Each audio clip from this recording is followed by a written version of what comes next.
Yay, hello everyone. We are so incredibly thrilled that you are here. Welcome, welcome. We know that everybody's going to be coming in and getting settled. So again, it's my pleasure to welcome you here tonight. My name is Sarah Dean, and I am the Executive Director for South Bay Musical Theater. And joining me is...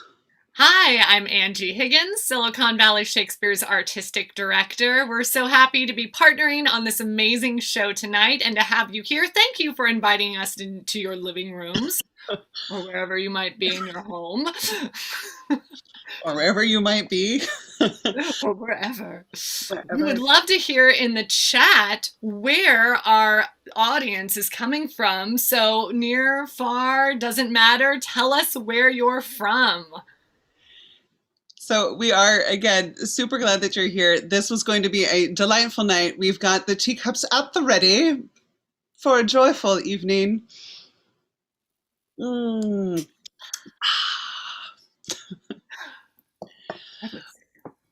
I love it. We're starting to get people in. What I love is about these virtual events is that we can really, truly have people from all over. So our cast is primarily based in San Jose, but we do have one cast member who's joining us from New York. And then our stage manager is actually international. So this has really been kind of fun to have this all over the place. And again, we are just thrilled that you're here.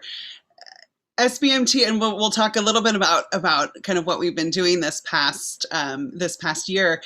When the pandemic closed theaters, South Bay Musical Theater did pivot to an online virtual platform. We've produced over 70 production or programs now, all free and accessible to anybody in the community. We joined with Silicon Valley Shakespeare for this production, primarily because we were actually originally talking about a little Shakespeare show, but in conversations with Angie, we settled on Pride and Prejudice. So we're super glad to be able to present this tonight. And Angie, what is Silicon Valley Shakespeare up to? Absolutely. So for those of you who haven't been with us for the summer with Silicon Valley Shakespeare, not only are we doing live Zoom events, but we also have some great programming that I like to think, necessity breeds invention. And so we've actually really spearheaded some educational programs, such as some amazing Bard Talk videos that are available on our YouTube channel that feature our amazing resident dramaturge, Doll Picado, who you're going to see as Lady Catherine de Bourgh tonight. She gives amazing historical context to topics such as women in theater, the history of Macbeth. Our latest is on Ira Aldridge, the first Black Shakespearean actor, and we have one coming up this next month on the politics of Julius Caesar. So check those out. Get educated. Baking bread is not the only thing you can learn about in quarantine. You can learn about theater and Shakespeare as well. We also have a new podcast, ShakesPod, where we get behind the scenes interviews and community connections, which we're really excited about. And also, you can view many of our past shows. One of the great things about being a theater that does royalty-free productions with the Bard is we can play them again and again. So we have really made all of our shows as accessible as possible, and recently have added closed captioning thanks to some amazing, actually one volunteer in particular. I'm going to give him a shout out. I hope he doesn't get embarrassed. Drew Benjamin Jones, everyone, thank him. He's amazing. Has created closed captioning for us, Mr. Bingley, tonight. He's hysterical. You will love him. So that's what we've been up to, making sure that we provide our programs to everyone and making the magic happen despite the circumstances. Right. Right. Making magic and keeping connection kind of throughout this has been transformative. I know for me, I've met, even in this cast, just a wonderful amount of delightful people that maybe our paths wouldn't have crossed otherwise. So it is great that you are here with us. I did pop into the chat SVS's links to both their YouTube channel and to that podcast too, which if you haven't checked out, they did do, and I'm so grateful grateful. A little bit of Shakespeare and musicals, which really, again, was another little bit of love together, right there. So just as a few reminders tonight, you guys, we feel free to walk around. Hopefully at your house, there's no line for the bathroom. That's always a tricky one. If you've got a favorite beverage, bring it. And I see people are already utilizing the chat. Fabulous. There are times during the show that we are going to turn it off so that our stage manager can communicate with the cast. But otherwise, do feel free if you want to give a little shout out, or it is a way to applaud at the end of the acts as well. That is a great use of that. I think that is kind of the logistics of the chat. If that bothers you, of course, feel free to turn it off as well, too. Although I do think the actors love getting accolades in the chat. So anyone who wants to give them some love pre-show, I'm sure they wouldn't mind it. Always. Who else can we love on? There's so many. We will let you guys know too, there is a run time of about 2 hours, and we will have a 10-minute intermission there in the middle. During intermission, we will have just kind of some fun facts on Pride and Prejudice, on the experience of putting this together. And we'll bring up Melissa Jones, who is our director, just for a little bit of chat and getting to know her as well. However, during that intermission, feel free, again, move around. Hopefully that, again, it's always it comes back to the waiting room at the bathroom for me all the time. I just think it's great that hopefully your house is good. I know, right? Finally, a show where there is not a line at the ladies. I know. It is a delightful.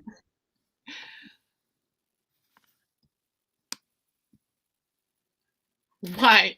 Yes, thank you, May. We will be putting links to donations in the chat in a bit. I am happy to do that. Team Wickham! Whoa! I know I can already tell this is going to get a little feisty. Team Wickham versus Team Bing. Oh, Ronnie and Valerie are here. 2 other amazing performers who we saw in Dracula. I love it. It is a truth universally acknowledged that an actor in possession of a good performance must be in want of an ovation. Indeed. I love it. Oh, great. All the way up in Roanoke. I've seen some North Bay, Roanoke Park, and Santa Rosa up there too. That's awesome. I love it.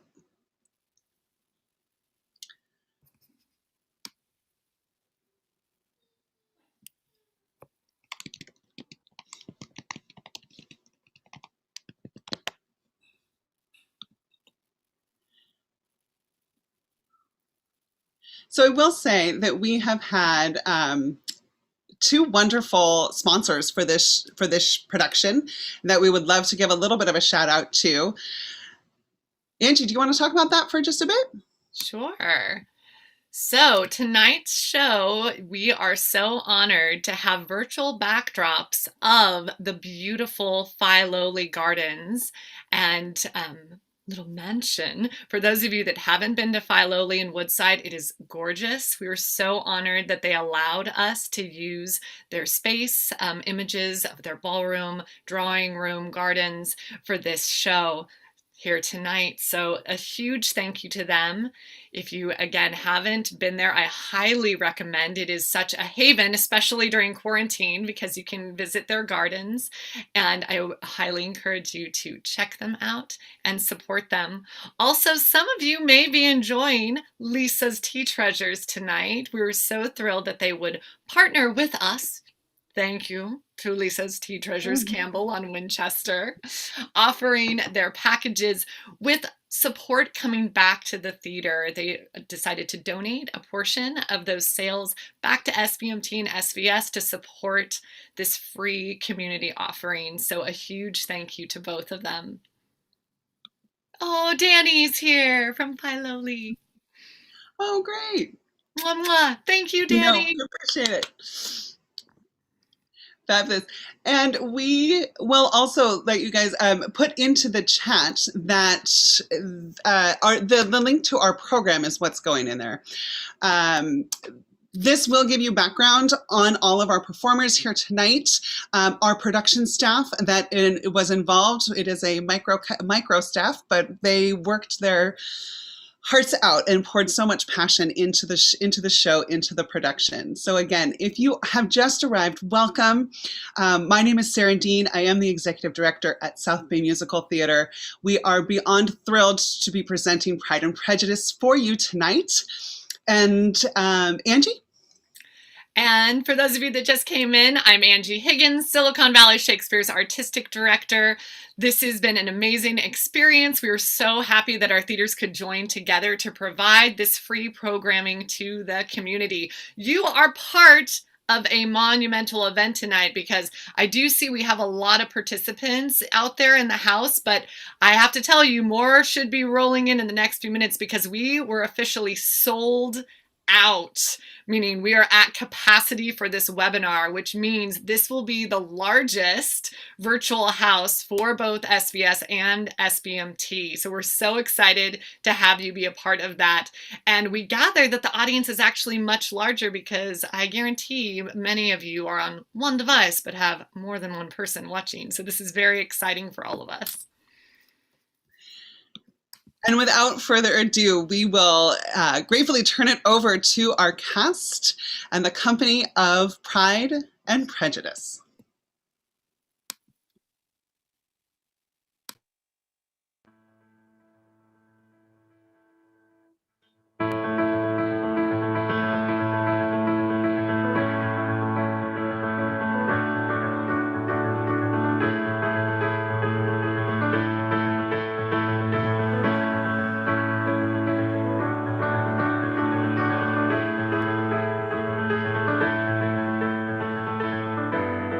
My dear Mr. Bennet, did not you hear me? Did you know that Netherfield Park is let at last? Do not you want to know who has taken it? You want to tell me, and I have no objection to hearing it. Well, my dear, you must know. His name is Bingley, and he is single, my dear. Think of that, Mr. Bennet. A single man of large fortune, 4,000 or 5,000 pounds a year. What a fine thing for our girls. How so? Well, my dear Mr. Bennet, you must know that I am thinking of his marrying one of them. Is that his design in settling here? Design? Nonsense! How can you talk so? But it is very likely that he will fall in love with one of them, and therefore you must visit him as soon as you can. I will send a few lines to assure him of my hearty consent to his marrying whichever he chooses of the girls. Though I must throw in a good word for my little Lizzie. I desire you will do no such thing. Lizzie is not a bit better than the others. She is not half as handsome as Jane, nor as good-humoured as Lydia. But in this instance, my poor little Lizzie is the only one who is unprovided for. Lydia and the others belong in a schoolroom, and you tell me that Mr. Collins has already spoken for Jane. Oh, that odious Mr. Collins. Mr. Collins, odious! You surprise me! I had thought that he had won your full approval. I suppose it will be a mercy if he does marry Jane. But I do think, Mr. Bennet, it is the hardest thing in the world that we have no son of our own, so that your property has to be entailed away from your own wife and children. So if you should die, we should all be turned out of the house whenever this Mr. Collins pleases. He certainly does seem to have all the luck in the world. Here he has just got this good living from that grand Lady Catherine de Bourgh. Well, but, my dear, that will soon be your luck as well. You forget that your daughter is to profit by it. Well, perhaps. I don't know about that. But I do know that it is too monstrous that after you are gone, I shall be forced to make way for that man and live to see him master in this house. My dear, do not give way to such gloomy thoughts. Let us hope for better things. Let us flatter ourselves that I may be the survivor. Oh, well, I suppose it might be worse. Decidedly worse. Now with Jane so well settled and a single man like Mr. Bingley in prospect, I should think you should be quite cheerful. Mr. Bingley? We shall never know Mr. Bingley. Oh, Mr. Bennet, you take delight in vexing me. You have no compassion on my poor nerves. Oh, you mistake, my dear. I have a high respect for your nerves. They are my old friends. I have heard you mention them with consideration these 20 years at least. Oh, that horrid practice. Jane does so keep me at it. La, I am tired to death. Mamma, does your head hurt? Of course my head hurts. Your father is so teasing. I cannot persuade him to call on Mr. Bingley at Netherfield, so I suppose we shall never know him. But you forget, Mamma, we shall meet him at the assemblies, and Lady Lucas has promised to introduce us. I do not believe Lady Lucas will do any such thing. She has daughters of her own. She is a selfish, hypocritical woman, and I have no opinion of her. Don't keep coughing, Lydia, for heaven's sake. Have a little compassion on my nerves. Lydia has no discretion in her coughs. She times them ill. I do not cough for my own amusement, Papa. Jane, when is your next ball? Tomorrow fortnight. Aye, so it is. And Lady Lucas does not come back till the day before. So you see, it will be impossible for her to introduce Mr. Bingley, for she will not know him herself. Oh, then, my dear, you may have the advantage of your friend, and you can introduce Mr. Bingley to her. Impossible, Mr. Bennet, when I am not acquainted with her myself. How can you be so teasing? Oh, I am sick of Mr. Bingley. Oh, I'm sorry to hear that. But why did you not tell me so before? If I had known as much as a week ago, I should certainly not have called upon him. What? You have really called upon him? Oh, how good in you, my dear Mr. Bennet. Oh, well, it's very unlucky, but as I have actually paid the visit, and as he will very likely return it at any time and bring his friend Mr. Darcy with him, we cannot now avoid the acquaintance of Mr. Bingley and his party. Oh, my dear Mr. Bennet. I was sure you loved your girls too well to neglect such an acquaintance. Well, how pleased I am. And it was such a good joke that you should already have paid Mr. Bingley a visit and never said a word about it. Yes. Well, I must go to the library. Now, Lydia, you can cough as much as you choose. What an excellent father you have, girls. At our time of life, it is not so pleasant to be making new acquaintances every day. But for your sakes, we would do anything. Where is Lizzie? Lydia, my love, where is your sister? Oh, she's out walking with Charlotte Lucas and the dismal Mr. Collins. Lizzie, out walking with Mr. Collins? Why didn't you go, Jane? I had to practice with Lydia. Why does Papa have a cousin like that? And what is Mr. Collins doing here? Oh, he really cannot help it. I hope that all you girls will be very civil to him, Jane especially. Mamma? Yes, my love. You see, it's Oh, very well, Mr. Collins. What is it, Mamma? What is the matter? nothing. What have you done with Mr. Collins? Oh, Mr. Collins is safe. He's gone round to the library. But I have brought someone else with me. Oh, Mr. Wickham. Mr. Wickham. How do you do, Mrs. Bennet? This is indeed a pleasure. Miss Bennet, I'm so glad to see you. You were not with our party. And why do you never come to Meryton, Miss Lydia? Mr. Denny is quite downcast. Oh, la, Mr. Denny. And many others beside him, Miss Lydia. Well, 'tis an age since we saw you, Mr. Wickham. What have you been doing? Colonel Forster keeps me so busy, I have no time for enjoyment. Yes, Mr. Wickham bears all the marks of a harassed and overworked man. Thank you, Miss Elizabeth. You see before you, Miss Bennet, a harassed and overworked man.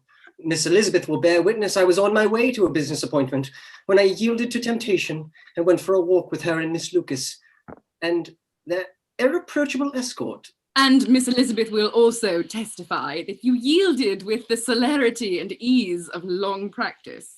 But in this case, who was the tempter? Oh, I will admit that Mr. Collins was partially responsible. Come, Lizzie, you have been talking to Mr. Wickham all the morning. Now let some of the rest of us have a chance. You must stay to dinner, Mr. Wickham.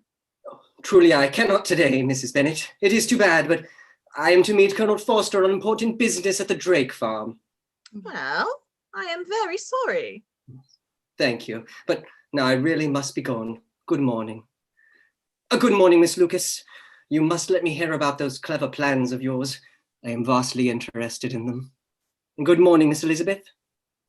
You must try to temper your justice with mercy the next time I join you in a walk. Oh, Mr. Wickham.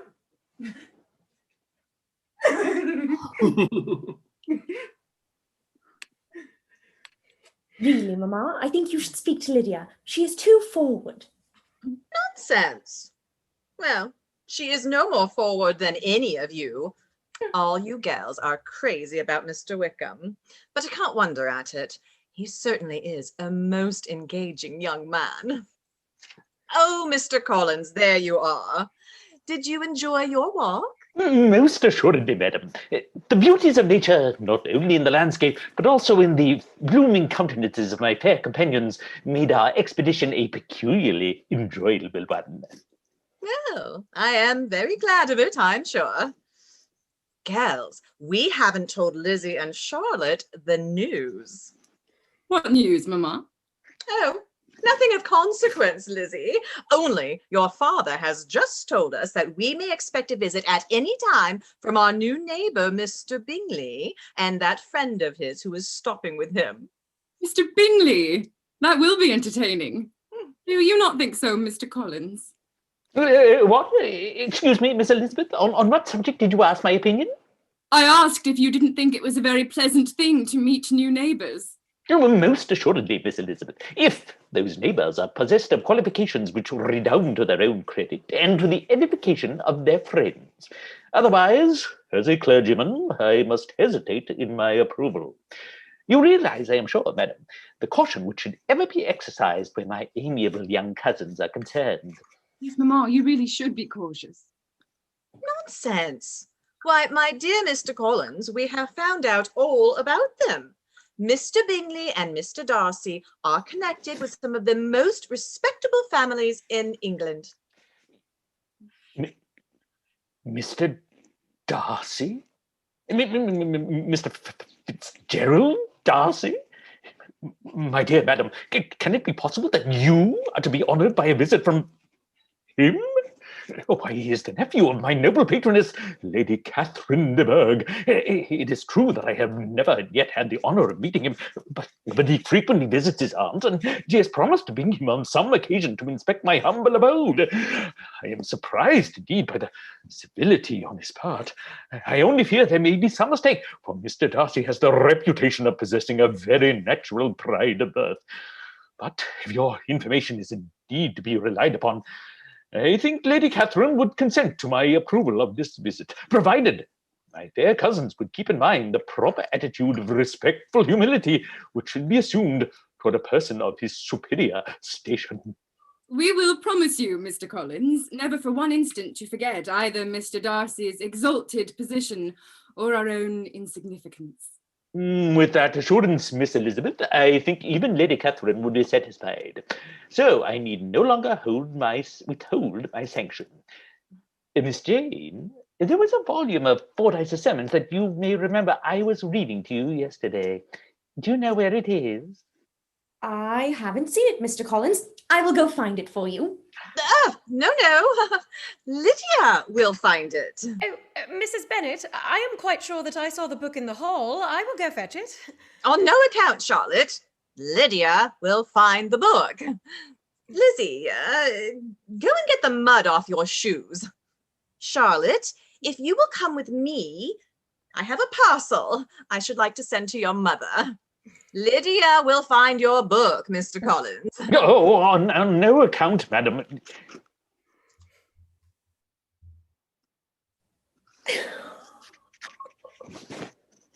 Miss Bennet, do you realise the honour which is so soon to fall upon our humble home and our gratefully humble selves? Oh, Lizzie. Do you really grasp the full significance of the fact that we may soon be honoured by a visit from Mr. Bingley of Netherfield and Mr. Fitzgerald Darcy, nephew of the Lady Catherine de Bourgh? Oh, Lizzie. Oh. Mr. Collins is a little pompous, but he seems a very well-meaning young man. Indeed, sometimes quite agreeable. Oh, no one can be anything but agreeable in the mind of our dear Jane. But this time, however, I quite agree with you. I am delighted as papa with Mr. Collins. I can see that his mixture of civility and importance promises well. And I think Mr. Bingley and Mr. Darcy promise well. If the half of what our neighbours say is true, Mr. Bingley will bring us all sorts of gaieties. Who knows? We may find him as entertaining as Mr. Wickham. Is Mr. Wickham? Then, dear Jane, we shall be rich indeed. For hospitality, Mr. Bingley. For conversation, Mr. Wickham. For grandeur, Mr. Darcy. And the agreeable Mr. Collins. Oh, Lizzie, can you not let the poor man alone? With all my heart, I will gladly let him alone. You shall have him all to yourself. You are a tease. The two gentlemen from Netherfield have just brought their horses into the paddock, madam. Oh, show them in, Harris, and speak to Mrs. Bennet at once. Oh, come with me, Jane. I must go make myself tidy. Mud and dirty petticoats for Mr. Darcy. Oh, that would never do.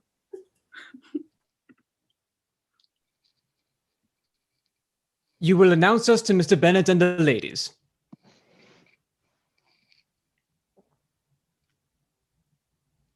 Do you know, Darcy? I believe that was George Wickham we saw just now going toward the Drake farm. I think there is no doubt of it. What is he doing here? I don't think we need mind Wickham. But I do mind. To think that I should bring you into the neighborhood of that rascal. He must live somewhere, I suppose. Yes, unfortunately. But Darcy, you are a puzzle to me. You are indeed. How can you speak with any charity of a man who for years abused the generous kindness of your father, and who so lately has attempted against your family the most dastardly action that— I've already said too much of George Wickham. I prefer not to discuss him further. Bingley, I entirely understand your indignation. Indeed, I share it so fully that I dare not trust myself to think of the man's villainy. It is better that I say nothing of him, even to you. A pretty place, this. Very small. What has the size to do with it? I think we are in luck to have such charming neighbors. You know, we saw two of the young ladies going through the lane the other day. My Darcy, one of them is the most beautiful creature I ever beheld. And the other, the one with the dark eyes, she is uncommonly pretty, don't you think so? She's tolerable, but fine eyes cannot change family connections. They had family connections enough to fill all England. It wouldn't make them one jot less handsome. But it must materially lessen their chances of marrying men of any consideration in the world. Marrying? You go fast, Darcy. Perhaps. But I am in no on humor to give consequence to young ladies. I'm here to please you, Bingley, and knowing your disposition, I think it's just as well that I came. Good morning, gentlemen. I am so sorry that Mr. Bennet has gone for his walk. Good morning, Mrs. Bennet. I am Mr. Bingley, your new neighbour at Netherfield. This is my friend, Mr. Darcy of Pendleton, Derbyshire. Mr. Bennet has been so kind as to call upon us, and we are most happy to have the honour of waiting upon the ladies of his family. We are delighted to see you, I'm sure. Mr. Bingley, Mr. Darcy, my eldest daughter, Miss Bennet, Miss Elizabeth Bennet. Will not you be seated, gentlemen? I am sure you must like Netherfield, Mr. Bingley. I do not know a place in the country that is equal to Netherfield. You will not think of quitting it in a hurry, I hope, though you have but a short lease. Whatever I do is done in a hurry, Mrs. Bennet. At present, however, I consider myself as quite fixed here. It is very pleasant to have Netherfield open once more, although you both must miss London. There is so much gaiety in London. Yes, in a country neighborhood, you move in a confined and unvarying society. But people themselves alter so much that there is something new to be observed in them forever. Then you are a student of character, Miss Elizabeth. It must be an amusing study. Yes, Lizzie always likes to watch people. And there are plenty of people about, even if you do live in the country. The country is a vast deal pleasanter than London, is it not, Mr. Bingley? When I am in the country, I never wish to leave it. And when I am in town, it is pretty much the same. They each have their advantages, and I am equally happy in either. Aye, that is because you have the right disposition. But that gentleman seemed to think the country was nothing at all. Indeed, Mamma, you quite mistook Mr. Darcy. He only meant that there is not such a variety of people to be met with in the country as in town, which you must acknowledge to be true. Certainly, my dear, nobody said there was. But as to not meeting with many people in this neighborhood, I believe there are few neighborhoods larger. I know we dined with 24 families. Yes, there are many fine estates hereabout. Can you see Sir William Lucas' place from the garden? Oh, yes, there is a fine view of the chimneys from the terrace. Come, Jane, we must show Mr. Bingley Sir William's chimneys.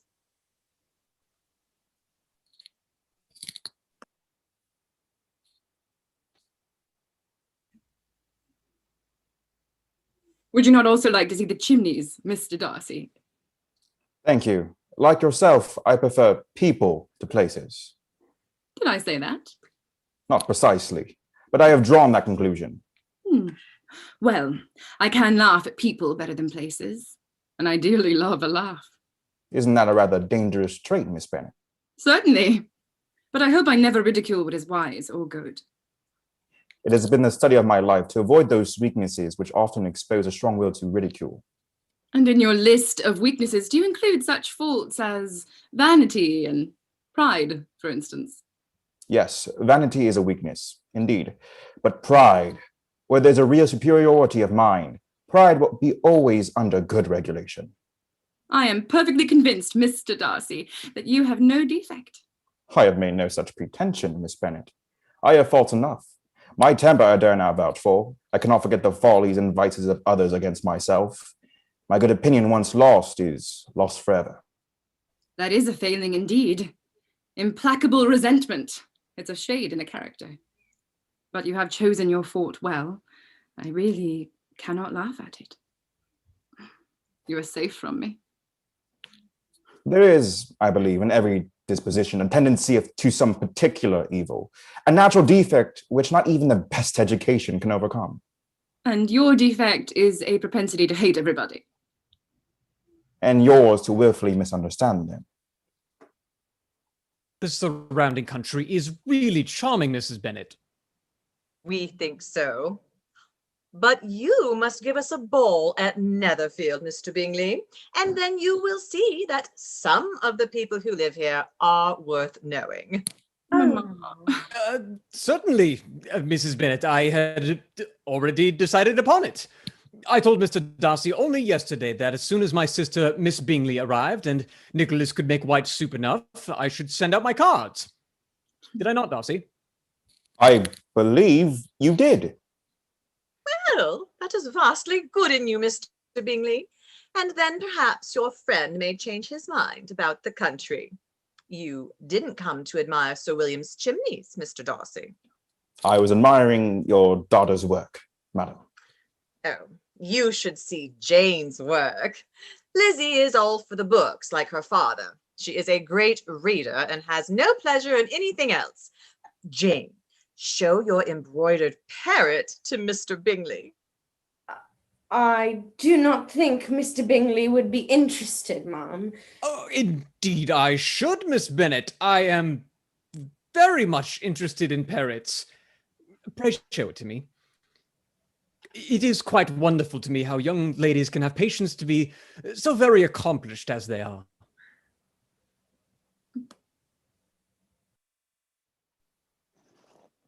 Do you agree with your friend, Mr. Darcy? I cannot boast of knowing more than half a dozen young ladies in the whole range of my acquaintance that are really accomplished. Well, then you must comprehend a great deal in your idea of an accomplished woman. Perhaps.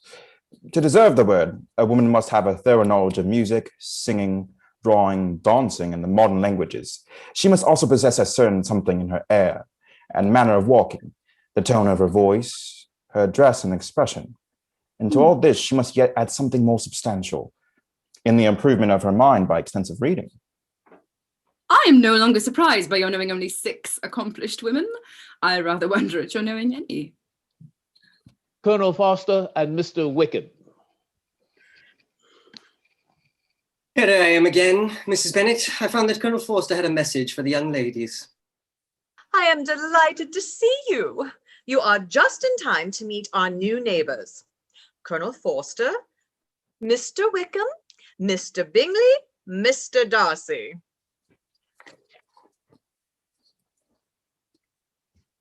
Well, well, if ever there was a proud, stiff man. Mamma! Mrs. Bennet, I'm sorry that we cannot wait for Mr. Bennet. We were on the way to meet my steward, and we are already late for the appointment. I am very sorry you must go, Mr. Bingley, but I hope you will come again. We must engage you soon for dinner. It will be a pleasure. My dear Miss Elizabeth, I have at this moment found out that there is now in this room a near relation to my patroness, Lady Catherine de Bourgh. Will you present me? Bingley, allow me to present my cousin, Mr. Collins. Mr. Darcy, Mr. Collins. My dear sir, I trust you will pardon me for not having paid my respects before. My total ignorance of your presence here must have plead my apology. I was not informed of it. Is there any message, sir, which I could take from you to my honoured patroness, your aunt, or to your fair cousin, Miss de Bourgh? Thank you. I will not trouble you so far. No, it would be no trouble, but an honour and a privilege. We are already very late, Bingley. Yes, we have no time to lose. May I speak to you, madam? Yes, Hill, yes. Excuse me for a moment. I will return directly. Oh, Miss Bennet, Miss Elizabeth, here's a song you have promised to sing to me. Pray sing it now, Miss Elizabeth. Really, Colonel Forster, you must excuse me for today. Jane will play for you instead. Indeed, I cannot, Lizzie. Please, Jane. Oh, do, I beg, Miss Bennet.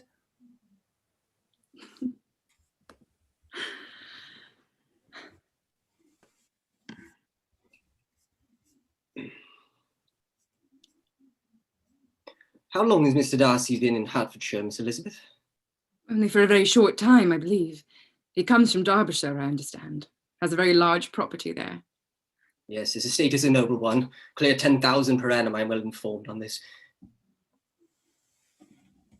I've been connected with Mr. Darcy's family since my infancy. Indeed. You may well be surprised, Miss Elizabeth, at this assertion, after seeing the very cold manner of our meeting just now. Are you much acquainted with Mr. Darcy? No, I met him for the first time today. But even on this short acquaintance, I should take him to be an ill-tempered man. Miss Elizabeth, you have been a witness of Mr. Darcy's treatment of me today, and therefore I feel I must, for my own justification, acquaint you with the facts of my past connection with him. I shall respect your confidence, Mr. Wickham. I am sure of it. Mr. Darcy and I were born in the same parish. My own father, who, to be frank, was steward of the Darcy estates, gave up everything to serve the interests of the Darcy family. Mr. Darcy's father was excessively attached to me. I am his godson, and he meant to provide for me amply. I was destined for the church, and he had left to me a most valuable living. But the present Mr. Darcy chose to ignore his father's will and gave the living to another man. This closed for me the career for which I was most fitted, and left me with almost no means of support. Good heavens! But how could that be? Why did you not seek legal redress? There was an informality in the terms of the will which gave me no hope from the law. Mr. Darcy's father had relied implicitly upon the honour of his son. But this is quite shocking. Mr. Darcy deserves to be publicly disgraced. Sometime or other he will be, but not by me. This feeling does you honour, but what can have induced Mr. Darcy to behave so cruelly? Oh, I must attribute it in some measure to his jealousy. His father's uncommon attachment to me irritated him. But the fact is, Miss Elizabeth, as you can see, we are very different men, and he hates me. To treat in such a manner the godson, the friend, favourite of his father, how abominable. And yet, Miss Elizabeth, we must try to be just to him. And Mr. Darcy has many good qualities. He can be both liberal and generous. But he has, too, a brother's affection and pride, which makes him a careful guardian of his sister. Oh, he has a sister? Oh, yes. You will hear him cried up as the most attentive and best of brothers. Oh, Mr. Darcy can please when he chooses. Wickham, I fear we must be going. Thank you for listening to me. It is hard to be misjudged. Thank you for your confidence. It is well to know the truth. Well, Miss Elizabeth, I hope we shall see you all at your aunt's on Wednesday. Good morning. Good morning, Miss Bennet. Thank you for the music. Please present my respects to Mrs. Bennet. I am sorry that we cannot wait longer. Yes, Miss Bennet. Please be sure to give your mother my best regards. Good morning. Oh, Miss Elizabeth, I am most grateful.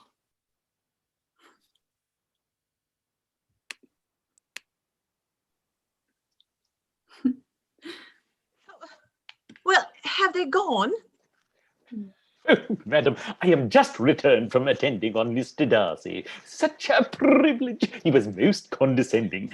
He is very like Lady Catherine. I am sure you must have been impressed by his distinguished manners. Well, really, Mr. Collins. This meeting is most opportune. May I hope, madam, for your interest in your fair daughter Jane, in the matter on which we were speaking yesterday. I would solicit the honour of a private audience with her this morning. Certainly, Mr. Collins. But there have been some changes since then. Some things have happened. I think it is right you should know that Jane is very likely to be soon engaged. But there is Elizabeth. I am sure she can have no objection to listening to you. Then Miss Elizabeth, let it be, madam. I was struck by her attitude of respectful awe when I mentioned the Lady Catherine de Bourgh. Such modesty and humility of mind cannot but recommend her to my patroness. Yes, my daughter Elizabeth knows what is proper. She will be very happy to listen to you. Shall I call her now? I think, madam, there should be no further loss of time. Very well. Jane, I want you upstairs. Lizzie, Mr. Collins has something he wishes to say to you. Dear madam, Mr. Collins must excuse me. I was just going away myself. Now, no nonsense, Lizzie. I desire you will stay. Mr. Collins has something very particular to say to you. Come, Jane. Believe me, my dear Miss Elizabeth, your modesty, so far from doing you any disservice, rather adds to your other perfections. But allow me to assure you that I have your respected mother's permission for this address. My fair cousin, you must have at least surmised that I am about to ask you to become the companion of my life. And perhaps I had better begin by stating my reasons for this decision before I have run away with my feelings on the subject. Oh, I beg, Mr. Collins. One moment, please.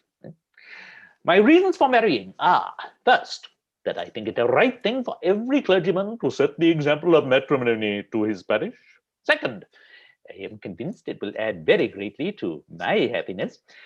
Third, it is the particular advice of that very noble lady whom I have the honor of calling patroness. Believe me, Mr. Collins. Excuse me, one moment. It remains only to be told why my views were directed to Longbourn. The fact is that, being as I am to inherit this estate after the death of your father, I could not satisfy myself without resolving to choose a wife from among his daughters, that the loss to them might be as little as possible when the melancholy event took place. This has been my motive, my fair cousin, and I flatter myself it will not sink me in your esteem. Mr. Collins. One moment. Still, and now nothing remains for me but to assure you, in the most animated language, of the violence of my affection. You are too hasty, sir. You forget that I've made no answer. Accept my thanks for the compliment you are paying me. I am very sensible of the honour of your proposals, but it is impossible for me to do otherwise than decline them. I am not unmindful of the fact that sometimes a young lady's refusal is repeated a second or even a third time. I am, therefore, by no means discouraged by what you have just said, and I hope to lead you to the altar ere long. Upon my word, sir, your hope is rather an extraordinary one after my declaration. You must pay me the compliment of believing what I say. This matter may be considered, therefore, as definitely settled. One moment. When I do myself the honour of speaking to you next on this subject, I shall hope to receive a more favourable answer. Really, Mr. Collins, you puzzle me exceedingly. I know not how to express my refusal in such a way as may convince you of its being one. You must give me leave to flatter myself, my dear cousin, that your refusals of my address are merely words, of course. I shall choose to attribute them to your wish of increasing my love by suspense, according to the usual practice of elegant females. Please do not consider me now as an elegant female. I would rather be paid the compliment of being believed sincere. To accept your proposal is absolutely impossible. Can I speak plainer? You are uniformly charming. But I am persuaded that when my proposals are sanctioned by both your parents, they will not fail of being acceptable.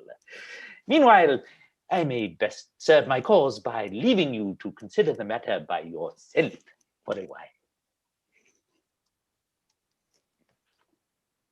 Well, Mr. Collins, are we to congratulate each other? Has all gone as you could wish? I have every reason to be satisfied, madam.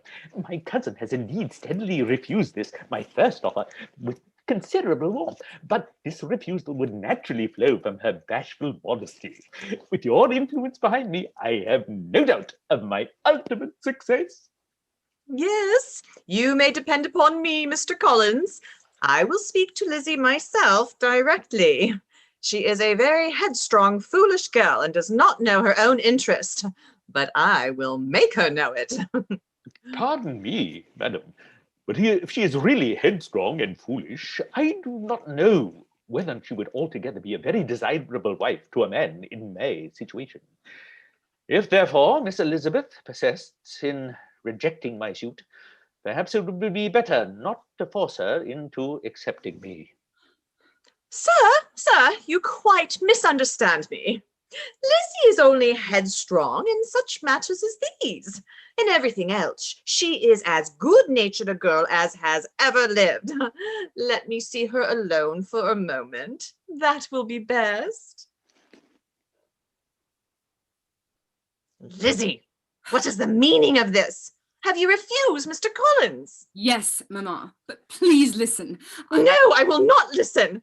I tell you what, Miss Lizzie, if you take it into your head to go on refusing every offer of marriage in this way, you will never get a husband at all. I am going at once to speak to your father. You will listen to him, perhaps, Oh, there he is now. Oh, Mr. Bennet, you are wanted immediately. You must come and make Lizzie marry Mr. Collins, for she vows she will not have him, and if you do not make haste, Mr. Collins will change his mind and not have her. I have not the pleasure of understanding you. Of what are you talking? Of Mr. Collins and Lizzie. Lizzie? I thought it was Jane. No, it's Lizzie now. Ah, and what am I to do on the occasion? It seems a hopeless business. Speak to Lizzie. There she is. Tell her that you insist upon her marrying him. Come here, child. This is an affair of importance. I understand that Mr. Collins has made you an offer of marriage. Is that true? Yes, Papa, it is. Very well. And this offer of marriage you have refused? I have, sir. We come down to the point. Your mother insists upon you accepting him. Is that not so, Mrs. Bennet? Yes, or I will never see her again. An unhappy alternative is before you, Elizabeth. From this day, you must be a stranger to one of your parents. Your mother will never see you again if you do not marry Mr. Collins. And I will never see you again if you do.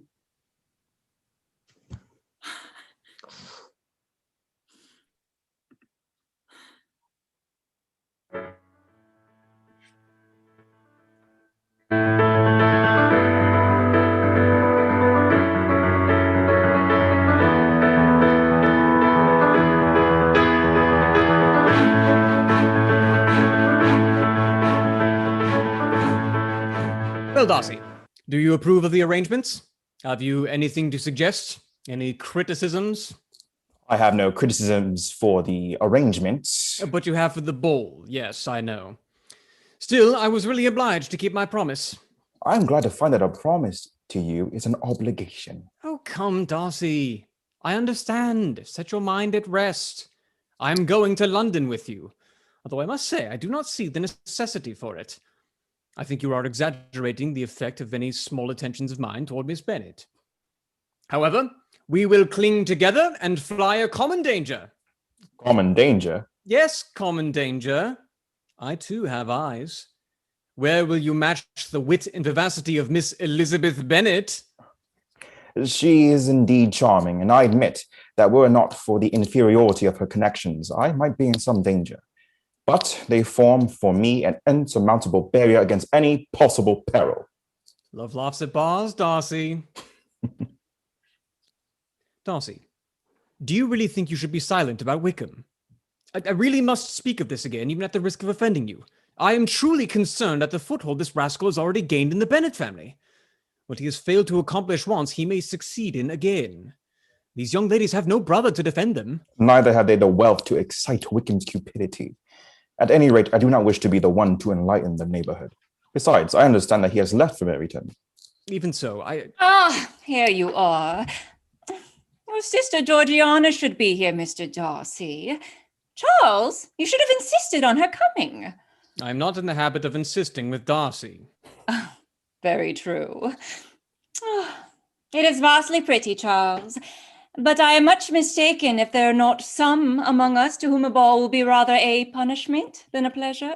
If you mean Darcy, he may go to bed, if he pleases, before it begins. Several of the carriages have arrived, sir, and the guests will soon be entering the ballroom. Very well. Come, Caroline. We must be at our post. We will leave Darcy to make up his mind whether he will join us later.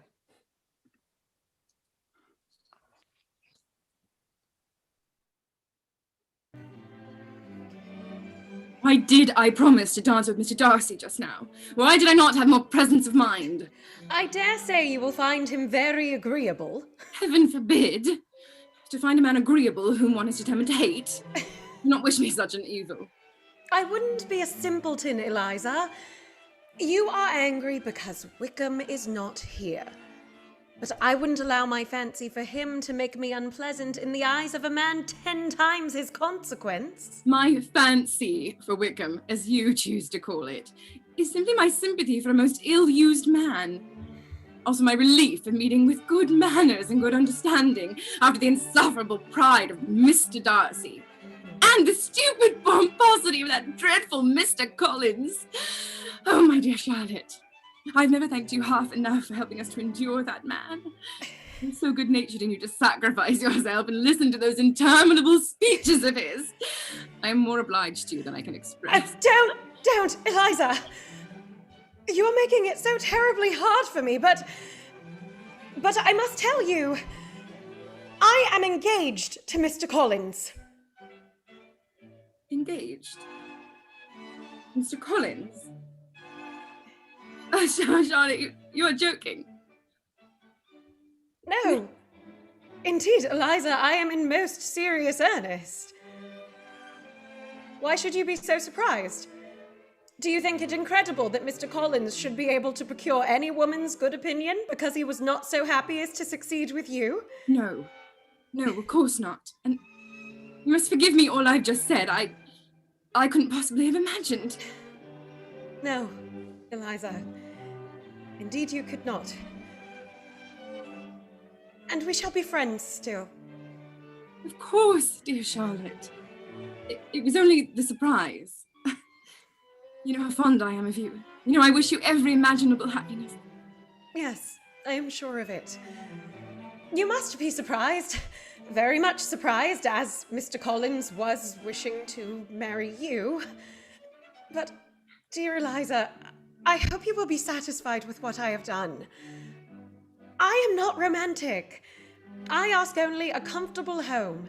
And considering Mr. Collins' situation in life, I'm convinced that my chance of happiness with him is as fair as most people can boast upon entering the marriage state. Undoubtedly. And you will come to visit me sometimes. I could not bear to lose you, Eliza. Surely, Charlotte. We are going to be cousins, you know. Why, so we are. I am to have the honor of this reel, I believe, Miss Lucas. Yes, Colonel Forster. I think we're being treated abominably ill, Lizzie. It seems that Mr. Wickham has gone off on business somewhere and will not be here at all. I do not imagine his business would have called him away just now if he had not wished to avoid a certain gentleman. Why, Mr. Denny, I do believe the reel is half over. I dearly love a reel. We shall miss it altogether. Come. Oh, the world is surely upside down. Charlotte and Mr. Collins. What a match. Do not you feel a great inclination, Miss Bennet, to see such an opportunity of dancing a reel? Do not you enjoy the reel, Miss Bennet? Oh, I heard you before, but I could not immediately determine what to say in reply. You wanted me, I know, to say yes, that you might have the pleasure of despising my taste. But I always delight in overthrowing any kind of scheme of that sort. I have therefore made up my mind to tell you that I do not want to dance a reel at all. Now despise me, if you dare. I do not dare. May I have the honor, Miss Bennet? I do not dance the reel, Colonel Forster. Oh. The reel is over. This is our dance. I can guess the subject of your reverie. I should imagine not. You are considering how insufferable it would be to pass many evenings in such society. Indeed, I'm quite of your opinion. I was never more annoyed. The insipidity and yet the noise, the nothingness and yet the self-importance of all these people. What would I give to hear your strictures on them? Your conjecture is totally wrong. I assure you, my mind was more agreeably engaged. I was meditating on the very great pleasure which a pair of fine eyes can bestow. Indeed. And will you not tell me what lady has the credit of inspiring such reflections? Miss Elizabeth Bennet. Miss Elizabeth Bennet? I am all astonishment. How long has she been such a favourite? Pray, when am I to wish you joy? That is exactly the question which I expected you to ask. A lady's imagination is very rapid. It jumps from admiration to love, from love to matrimony in a moment. I knew you'd be wishing me joy. Hey, if you are so serious about it, I shall consider the matter as absolutely settled. You will have a charming mother-in-law. Or she will always be at Pemberley with you. Perhaps you might give her a few hints as to the advantage of holding her tongue. Thank you. Have you anything else to propose for my domestic felicity? Oh, I fear not. Here comes the fair one, and mamma-in-law as well. I will not intrude on the family party. I thought this next dance was the one you liked so much, Darcy. Let me find you a partner. So it is. Thank you. I have a partner.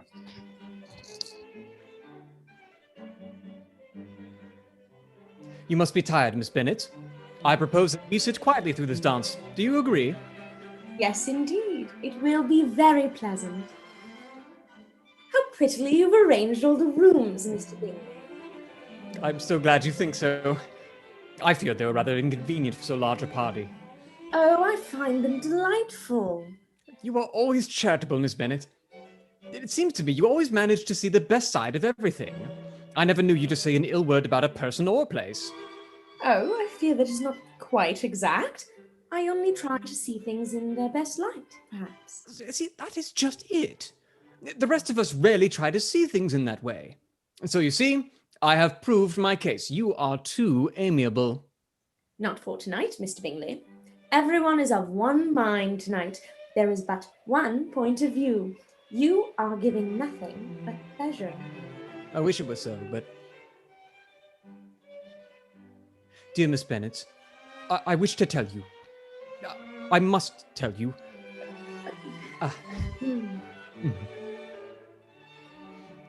No, Miss Bennet,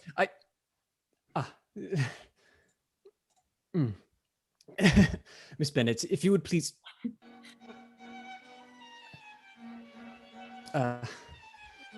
Miss Bennet, if you please.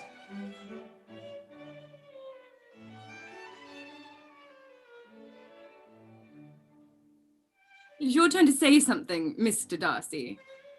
I talked about the dance. You ought to make some kind of remark on the size of the rooms or the number of couples. I assure you, I will say whatever you wish. Very well. That reply will do for the present. Perhaps by and by I may observe that private balls are much pleasanter than public ones. Do you talk by rule, then? Sometimes. One must speak a little, you know. And yet, for the advantage of some, conversation ought to be so arranged that they may have the trouble of saying as little as possible. Are you consulting your feelings in the present case, or do you imagine that you are gratifying mine? Both. For I've always seen a great similarity in the turn of our minds. We are, each of us, of an unsocial, taciturn disposition, unwilling to speak, unless we expect to say something that will amaze the whole room and be handed down to posterity with all the eclat of a proverb. This is no very striking resemblance of your own character, I am sure. How near it may be to mine, I cannot pretend to say. You think it a faithful portrait, undoubtedly. I shall not decide on my own performance. I am surprised not to see Mr. Wickham here tonight. I find that he is a great favourite with the officers. He has made many friends among them. Mr. Wickham is blessed with such happy manners as he may ensure his making friends. Whether he may be equally capable of retaining them is less certain. He has been unlucky enough to lose your friendship, and in a manner from which he is likely to suffer all his life. What a charming amusement for young people this dancing is, Mr. Darcy. I consider it one of the first refinements of polished societies. Do you often dance at St. James? Never, sir. You have a house in town, I conclude. I had once some thoughts of fixing in town myself, but I did not feel quite certain that the air of London would agree with Lady Lucas. But I I must not further interrupt you, sir. I only wish to tell you once more how highly gratified I have been by your superior dancing. Allow me also to say that your fair partner does not disgrace you. It is a great pleasure to see you two together. I must hope to have this pleasure often repeated, especially when a certain desirable event, my dear Miss Eliza, shall take place. Oh, what congratulations will flow in then. But let me not interrupt you. You will not thank me, Mr. Darcy, for detaining you from the bewitching converse of that young lady, whose bright eyes are also upbraiding me.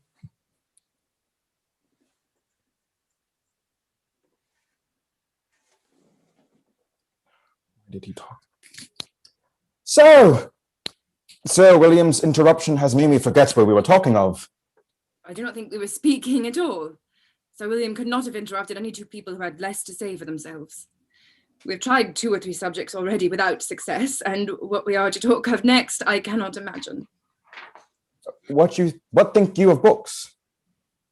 Books? No, I'm sure we never read the same, or at least not with the same feelings. I am sorry you think so. But if that be the case, there can be at least no want of subject. We may compare our different opinions of them. No, I cannot talk of books at a ball. My mind is always busy with something else. The present always occupies you in such scenes, does it? Yes, always. I remember hearing you once say, Mr. Darcy, that you hardly ever forgave, that your resentment once created was unappeasable. You are very cautious, I suppose, as to its being created. I am. You never allow yourself to be blinded by prejudice. I hope not. It is particularly incumbent on those who never change their opinions to be secure of judging properly at first. May I ask to what these questions lead? Merely to the illustration of your character. I am trying to make it out. And what is your success? I do not get on at all. I hear such different accounts of you as puzzle me exceedingly. I can readily believe that reports may vary greatly with respect to me. And I could wish, Miss Bennet, they were not to sketch my character at the present moment, as there is reason to fear that the performance would reflect no credit on either. If I do not take your likeness now, I may never have another opportunity. I would by no means suspend any pleasure of yours. Oh, Mr. Darcy, would you be so good as to go to Charles? He wishes very much to consult with you about some of the table arrangements. You will find him in the dining parlour. That is, if Miss Bennet will permit you. Certainly.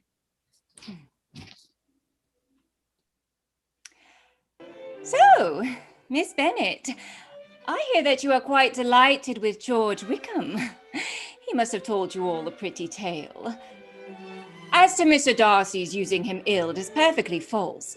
I do not know the particulars, but I do know that George Wickham has treated Mr. Darcy in a most infamous manner. His coming into the county at all is a most insolent thing.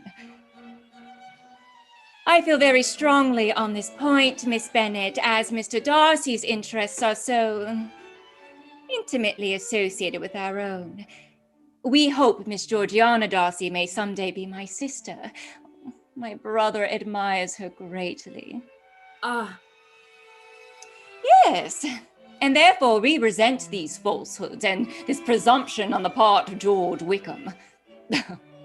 But really, considering his descent, we could not expect much better. Oh, he's evidently forgotten to tell you that he is the son of old Wickham, steward to the late Mr. Darcy. His guilt and his descent appear by your account to be the same. I've heard you accuse him of nothing worse than of being the son of Mr. Darcy's steward. And of that, I can assure you, he informed me himself. Oh. I beg your pardon. Excuse my interference. It was kindly meant. Insolent girl! Oh, you are much mistaken if you expect to influence me by such a paltry attack as this. I see nothing in it but your own willful ignorance, and the malice of Mr. Darcy. I thought it would be pleasant to have some of the tables here. We must have places together. Good evening. Mr. Bingley. Good evening. Oh, good to see you. Yes. Mamma, have you heard the news? Mr. Denny has just told me that the regiment is to leave Meryton and go to Brighton. Good heavens, what is to become of us, Mamma? Are they really going? Oh, well, my love, it is too bad. I know how you feel. I am sure I cried for 2 days together when Colonel Miller's regiment went away 25 years ago. I thought I should have broken my heart. I am sure I shall break mine. Mamma, might we not all go to Brighton? Oh, if we only could. But I fear your father will not hear of it. Papa is so disagreeable. I am sure a little sea bathing would set me up forever. Wouldn't it, Mr. Denny? Surely, Miss Lydia. You must manage it in some way. Well, Lady Lucas, it is hard for a lively young girl like my Lydia to be cooped up in a place where there is so little going on. However, we are not likely to have it so very dull in the future. You know what I mean. Jane and Bingley. Ah, indeed. Oh, yes, it is quite settled. Such a charming young man. And Netherfield only 3 miles from Longbourn. And Jane's marrying will be a fine thing for my other girls. They will be sure to meet other rich men who will fall in love with them. Mamma, be careful, I beg. Mr. Darcy can hear you. What is Mr. Darcy to me, pray, that I should be afraid of him? I am sure we owe him no such particular civility as to be obliged to say nothing he may not like to hear. For heaven's sake, madam, speak lower. What advantage can it be to you to offend Mr. Darcy? You will never recommend yourself to his friend by so doing. That is enough, Lizzie. I think I can take care of myself. I never knew before it was a crime to speak to one's friends about what everybody can see plainly enough who has eyes in his head. Did you, Sir William? Our friends usually have very sharp eyes for what is going on, Mrs. Bennet. I have indeed sometimes expected that you would observe what has been going on in our household of late. Going on? What has been going on, Sir William? It is only this, Mrs. Bennet, that Lady Lucas and myself have to ask your congratulations on our very great satisfaction in the recent engagement of our daughter, Charlotte. Charlotte? Engaged? Why, who in the world is going to marry her? The gentleman whom my daughter has honored with her hand is your husband's cousin, Mr. Collins. Mr. Collins? Marry your Charlotte? Oh, good Lord, Sir William, how can you tell such a story? Do not you know that Mr. Collins is going to marry my Lizzie? Or one of my other girls? Well, really, Mrs. Bennet. What I have told you is quite true, nevertheless, Mrs. Bennet. The whole matter was settled before Mr. Collins returned to Hunsford. I am sorry we are not to receive your good wishes. Oh, but you are, Sir William. Charlotte has already told me all about her engagement, and we shall be most happy to welcome her as a cousin. Thank you, Miss Elizabeth. I am sure other congratulations will shortly be in order. So, Charlotte has told you, has she? Well, I don't believe a word of it. I am sure Mr. Collins has been taken in. Well, I trust they will never be happy together, and I hope the match will be broken off. Oh. And you are the cause of the whole mischief, Lizzie. I think I have been barbarously used by you all. Ladies and gentlemen, Ladies and gentlemen, I should like to propose the health of Mr. Bingley. To Mr. Bingley, may the pleasure which he has given us all tonight be but a foretaste of the future happiness which he will both receive and give this community. And may I be allowed to further express the sentiments of this community by proposing another toast, in which I am sure you will all join me with enthusiasm? To the Master of Netherfield, may he retain that title from his present fortunate youth to his future green and honored old age. Mr. Bingley. Mr. Bingley. Ladies and gentlemen, friends, I really cannot tell you how much I am touched by the very kind words of Colonel Forster and Sir William. And I only wish that I deserved them. I did not like to speak of such a painful thing on an occasion like this, and so I have told no one of the fact that I am about to leave Netherfield. Leave? We just arrived. Yes, it is a very sudden decision, but important interests have made it necessary for me to leave Netherfield. But only for a time, Mr. Bingley. Let us hope it will only be a temporary separation.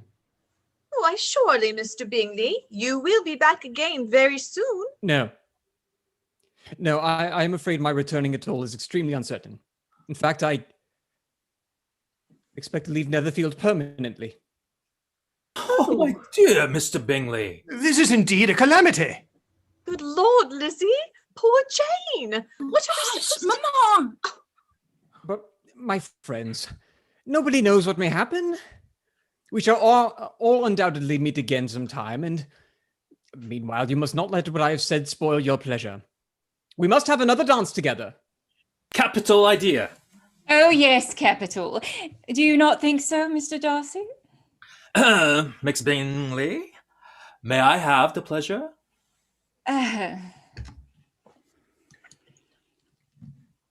Miss Bennet, will you grant me the happiness, the final happiness of my stay at Netherfield? Thank you.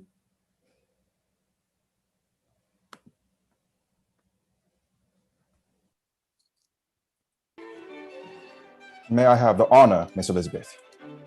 Thank you, Mr. Darcy. I'm indisposed.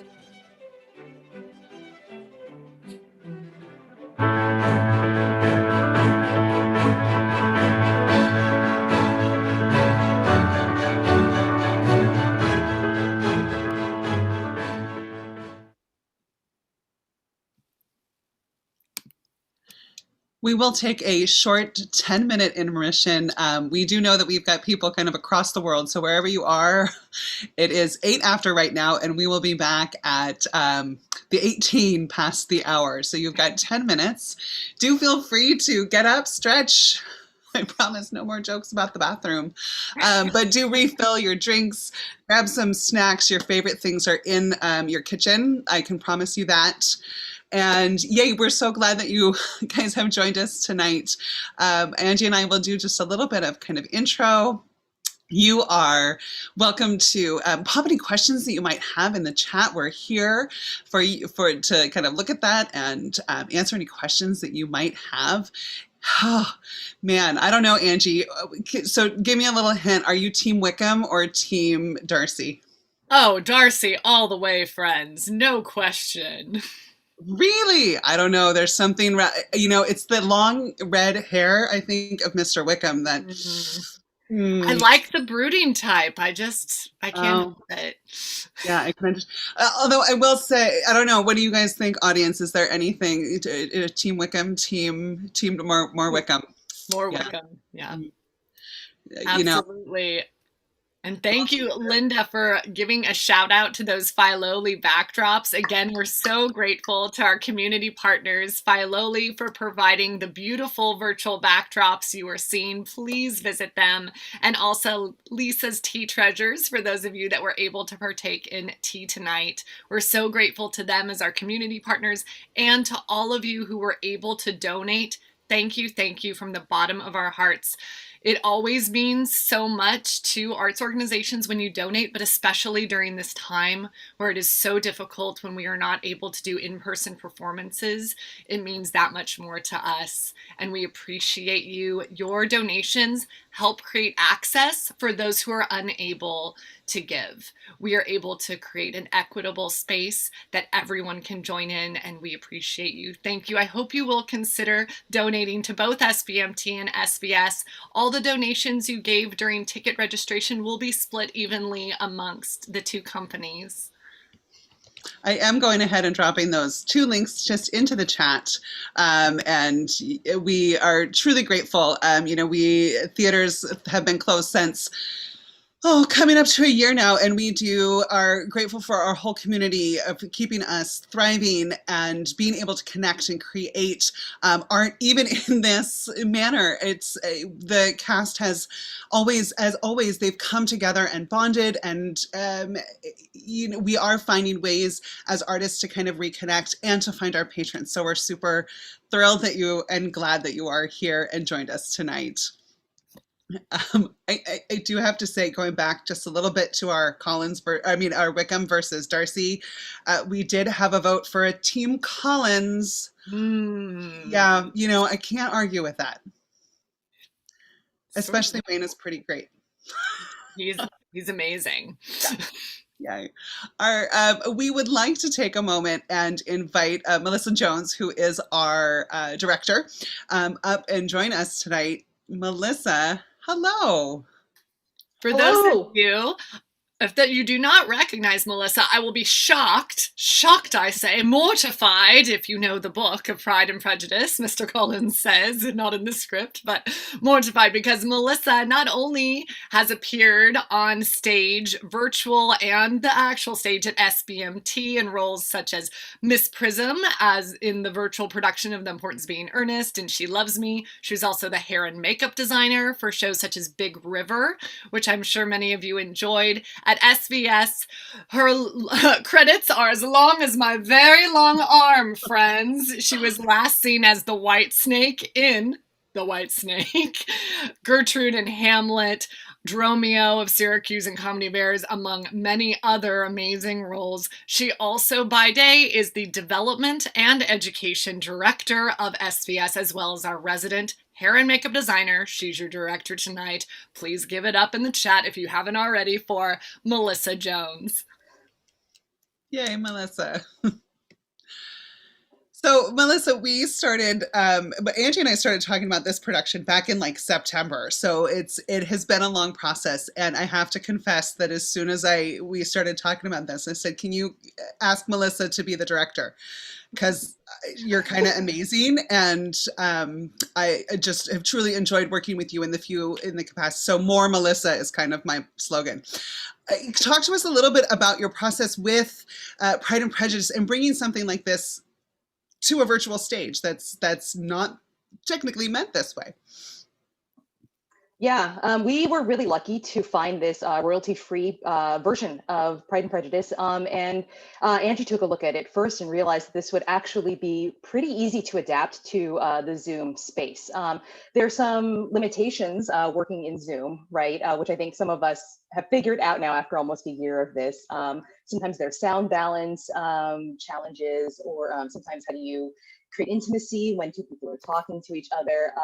But fortunately, this script and probably this story is a whole lot less about like the movement and a whole lot more about the relationships that people build. It's not like Regency was a terribly active, they're not playing soccer, having to like play across the field with each other. So that helps too. We did have to cut some things just for time, but beyond that, I think it was a pretty easy transition to move this from kind of like a stage concept to a Zoom production concept. Well, I know we've raved enough. I don't know if we've ever raved enough about the backdrops from Filoli, but I also want to talk just a little bit about the costuming, because that too was a wonderful thing. Christina Bertrani was our costume designer, and bless her, she got a week where I called her on one day and said, "Do you want to do this?" it's 20 people. And she went, Regency, I'm in. So we really had just a week to kind of get these costumes from this SPMT studio into people's hands and into the rehearsal process. So all of our experience has been really truncated or really quick. And oh my gosh, the little train of thought that was in my head that was like leading to a question just went. So I apologize for that. I do think that being creative and being able to kind of think on our feet and kind of roll with the punches has been kind of a key to any of these virtual productions. Wouldn't you agree? Absolutely. I know, Melissa, I would love for you to share a little bit on your thoughts on the casting process for this, because to give you a little insider's peek, everyone, this was a very popular play. We had an unprecedented amount of talent come out for this show. We literally could have cast it 10 times and had an amazing cast. Over 170 actors submitted for this play. And Melissa and the team reviewed many, many videos. Melissa, do you want to talk a little bit about your process and how that went? Yeah, identity inclusive casting is something that's important to both of our organizations. We've really made a commitment to doing that, have had like a long-standing practice and formal policy to do that. And that particularly was really important to me too, as a woman of color who primarily works in a classical medium where there is often very little like meaty roles for women in particular, and they're not written for people of color. So it was important to make this a welcoming space, to let people know that just because of the location and the time, that we were not restricting this in any way at all. One of the questions that came up early in one of our discussions was, is it important for the Bennet family to look the same? And I said, absolutely not. That is not a priority for me. Families look like anything, right? What constitutes a family? It's more about the relationships that people have. It has nothing to do with how they look. So I'm so glad that we have this incredibly diverse cast that reflects our area, our world. Super important to put that visibility and elevate and amplify these groups, especially in classical theater and in a well-loved show like this too, to show that it works, right? Families can look and be anything that we want. So very excited about that. So 100% agree. And I'm going to tack onto that and just do another shout out to our casting director who has advised, gave us a ton of great information to work off, is Vinh Nguyen, who is also in the house, I believe watching our YouTube right now. And grateful for his work and just being able to help coordinate 175 auditions or 170 something was quite something. Ladies, I do believe that we are at places and ready for Act 2. Audience, I hope you are seated. Please take your seats. Team Darcy! Oh, drink your tea. I know. Hello. And we will turn it over to Alex and the cast of Pride and Prejudice for Act 2.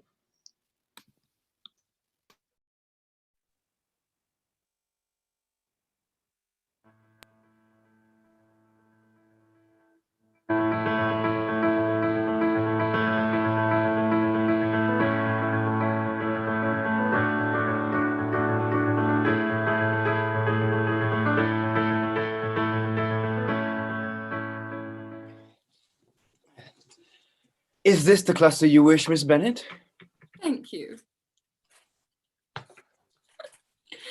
May not I have one as my reward, Miss Bennet?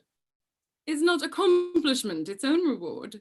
And is not the power to be generous the highest reward that can be given to any accomplishment? Oh, surely. And so you would have to be generous and get me more roses. Then we should each of us have to invent new speeches, and so we should never be done until we were ready to print a phrase book. However, you have certainly won your rose. Thank you. That phrase book is a capital idea, Miss Bennet. Nothing could please me better than such an occupation. It would really be a charity, for Darcy is such a dull fellow these days, I really don't know what to do with myself. We should hardly have time for such a project. You say that you and Mr. Darcy are to leave Lady Catherine on Saturday. Yes, if Darcy doesn't put it off again. I'm at his disposal, you know. He arranges the business just as he pleases. I do not know anybody who seems more to enjoy the power of doing as he pleases than Mr. Darcy. I imagine your cousin brought you down with him chiefly for the sake of having somebody at his disposal. I wonder he does not marry and secure lasting convenience of that kind. But perhaps his sister does well for the present, and as she is under his sole care, he may do what he likes with her. No, that is an advantage which he must share with me. I am joined with him in the guardianship of Miss Darcy. Are you indeed? And pray, what sort of a guardian do you make? Does your charge give you much trouble? Young ladies of her age are sometimes a little difficult to manage, and if she has the true Darcy spirit, she may like to have her own way. Why, what? Why do you suppose Miss Darcy is likely to give us any uneasiness, Miss Bennet? Nothing at all. You need not be frightened. I never heard any harm of her. She is a great favourite with a lady of my acquaintance. Miss Bingley? I think I have heard you say that you knew Miss Bingley. I know her a little. Her brother is a pleasant gentleman-like man. He's a great friend of Darcy's. Oh yes, Mr. Darcy is uncommonly kind to Mr. Bingley and takes a prodigious deal of care of him. Care of him? Yes, I really believe Darcy does take care of him. From something he has told me, I have reason to think Bingley very much indebted to him. But I ought to beg his pardon, for I have no right to suppose that Bingley was the person meant. What is it you mean? It is a circumstance which, of course, Darcy could not wish to be generally known, because if it were to get round to the lady's family, it would be an unpleasant thing. You may depend upon my not mentioning it. And remember, I haven't much reason for supposing it to be Bingley. What he told me was merely this, that he congratulated himself on having lately saved a friend from the inconveniences of a most imprudent marriage.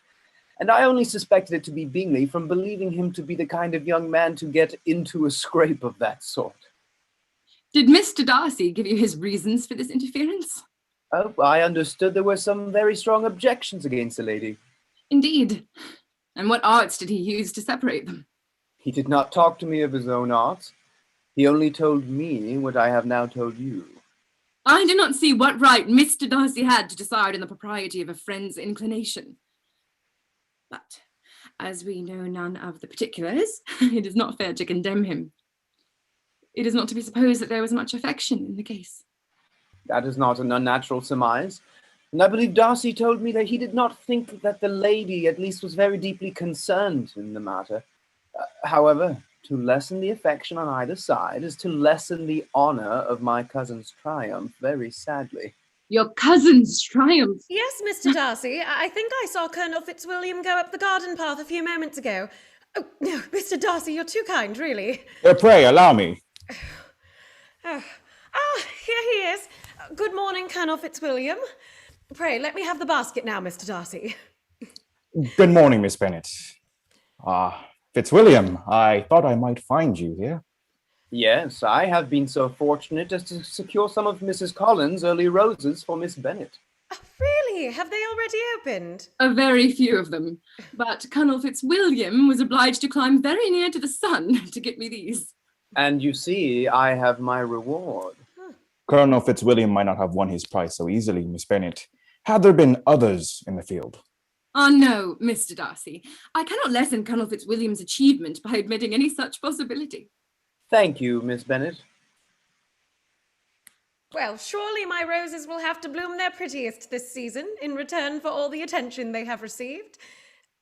Will not you be seated, gentlemen? Thanks, no, Mrs. Collins. I merely stopped for Colonel Fitzwilliam, but perhaps his rose gathering has caused him to abandon our project of taking a walk together this morning. By no means, Darcy. That pleasure has only been deferred. Very good, then. We will go at once, if Mrs. Collins and Miss Bennet will pardon this hasty call. Certainly, Mr. Darcy.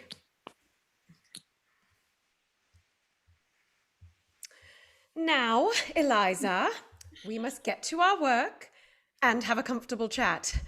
You've been here nearly 2 weeks and we really haven't had a good talk yet. Yes, you've promised me a quiet visit, Charlotte. I find you are more lively here than we are at Longbourn. But how could I have anticipated the arrival of here two very attentive young gentlemen? It is really quite a surprising coincidence. Or else Mr. Darcy has timed his visit to his aunt very cleverly. As to these daily visits to the parsonage, you may be sure I do not take to myself the credit of them. Neither of these young gentlemen would ever come so often to see me. I have you to thank, Eliza, for this civility. You may thank a lack of occupation on their part. You know very well my opinion of Mr. Darcy. Yes, you have often expressed it. And do we hold the same opinion of Colonel Fitzwilliam? Oh, Colonel Fitzwilliam. And so Jane is once more at home after her visit in London, and Lydia has gone to Brighton after all? However did she manage to persuade your father? Oh, Lydia was so determined upon it that she and Mamma gave my father no peace till they had teased him to consent. But I'm very sorry. Lydia is too foolish, too ignorant and willful to be trusted away from home. I only hope that no harm will come of it. And is Mr. Wickham still with the regiment? Yes. He went with it to Brighton. I hear that he is thinking of marrying Miss King, since she has just received a legacy of £10,000. I should be sorry to think that our friend was mercenary. A man in distressed circumstances has not time for all those elegant decorums which other people may observe. If Miss King does not object to it, why should we? Her not objecting does not justify him. Well, have it your way. He should be mercenary and she should be foolish. Mr. Wickham's worst fault, after all, is his power of being agreeable. Thank heaven we both of us know some men who haven't one agreeable quality. Stupid men are the only ones worth knowing. Well, Eliza, that speech savours a little of disappointment. And you say that Jane is not in her usual spirits? Yes. And she's looking poorly? Yes, very. Did she see much of the Bingleys in London? She saw nothing of them. Oh, Charlotte, I have just had all my suspicions confirmed. Your suspicions? Yes. There has been an arrangement in all this. Mr. Bingley has been kept away from Jane by... Oh. Don't imagine any such nonsense, Eliza. A young man like Mr. Bingley so easily falls in love with a pretty girl for a few weeks, and when accident separates them, so easily forgets her that this sort of inconstancy is very frequent. We do not suffer from accident, Charlotte. A young man of independent fortune does not suddenly decide of his own free will to think no more of a girl with whom he was violently in love. But were they so violently in love? Yes. I never saw a more promising inclination. When Mr. Bingley would talk to no one else, would look at no one else. Is not general incivility the very essence of love? It is usually a good test. But if Jane did not return his affection, it really did not seem to me that there was anything violent in Jane's attitude. I could never see that she showed any extreme affection for Bingley. Well, I know that she was very much in love with him, and it showed her affection as much as her nature would allow. If Bingley didn't see it, he must have been a simpleton. No, the real trouble was that she didn't see him often enough, at least, to make her understand his character. Oh, if Jane were married to Bingley tomorrow, I should think she had as good a chance of happiness as if she was studying him for a 12-month. It is far better to know as little as possible about the person with whom you are to pass your life. In some cases, that is undoubtedly true. A very charming domestic picture. My dear, I have found some fine early radishes. I thought it would be a graceful attention on your part to send some of these to Mr. Berg. I fear the apothecary might object. True, they might not be suitable, but they are very fine radishes. Miss Elizabeth, I am very successful in my gardening. I consider the work I do in my garden to be one of my most respectable pleasures. Lady Catherine is always ready to encourage me in it, and my dear Charlotte is ever willing that I should leave her side for the sake of this helpful exercise. It is indeed a pity that Mr. Berg is not well enough to enjoy them. My dear Charlotte has doubtless told you, Miss Elizabeth, of the alliance which is in prospect between Mr. Berg and Mr. Darcy. This extreme delicacy of constitution would seem to be the only bar to their happiness. Yes, Charlotte has told me that Mr. Berg is sickly. She will make Mr. Darcy a proper wife. I do not think the kingdom can boast a grander scene than the one now spread before our eyes. This garden, that park with rosings in the distance, do you not think my dear Charlotte is most fortunately placed, Miss Elizabeth? Most fortunately, Mr. Collins. And when you have seen Lady Catherine, you will be even more impressed, I am sure. We can hardly expect her to call upon you. This illness of Mr. Berg would prevent it. But I am quite confident that you will receive an invitation to drink tea of a Sunday evening with her, after Mr. Darcy and his cousin are gone, of course. And we may later have an invitation to dinner, although I would not for the world arouse in you false hopes which may be shattered. Oh, Mrs. Collins, Lady Catherine's carriage is turning down the lane. Lady Catherine, at this hour? What amazing condescension. But my dear, I am quite unprepared. My habiliments, I would be not wanting in respect. What shall I do? Go make yourself ready, Mr. Collins. We will do the same. Go. Do not make yourself uneasy about your own apparel, Miss Elizabeth. Lady Catherine is far from requiring that elegance in us which becomes herself and daughter. Do go, Mr. Collins. Lady Catherine will be here in an instant. Are you going to make any changes to your dress, Charlotte? Do you wish me to do so? Well, Eliza, if you wouldn't mind, I should like you to put on your sprigged muslin. In spite of what Mr. Collins says, I know it would please him. I have no time to change. Is my collar straight? Go. Mr. Collins! Mr. Collins!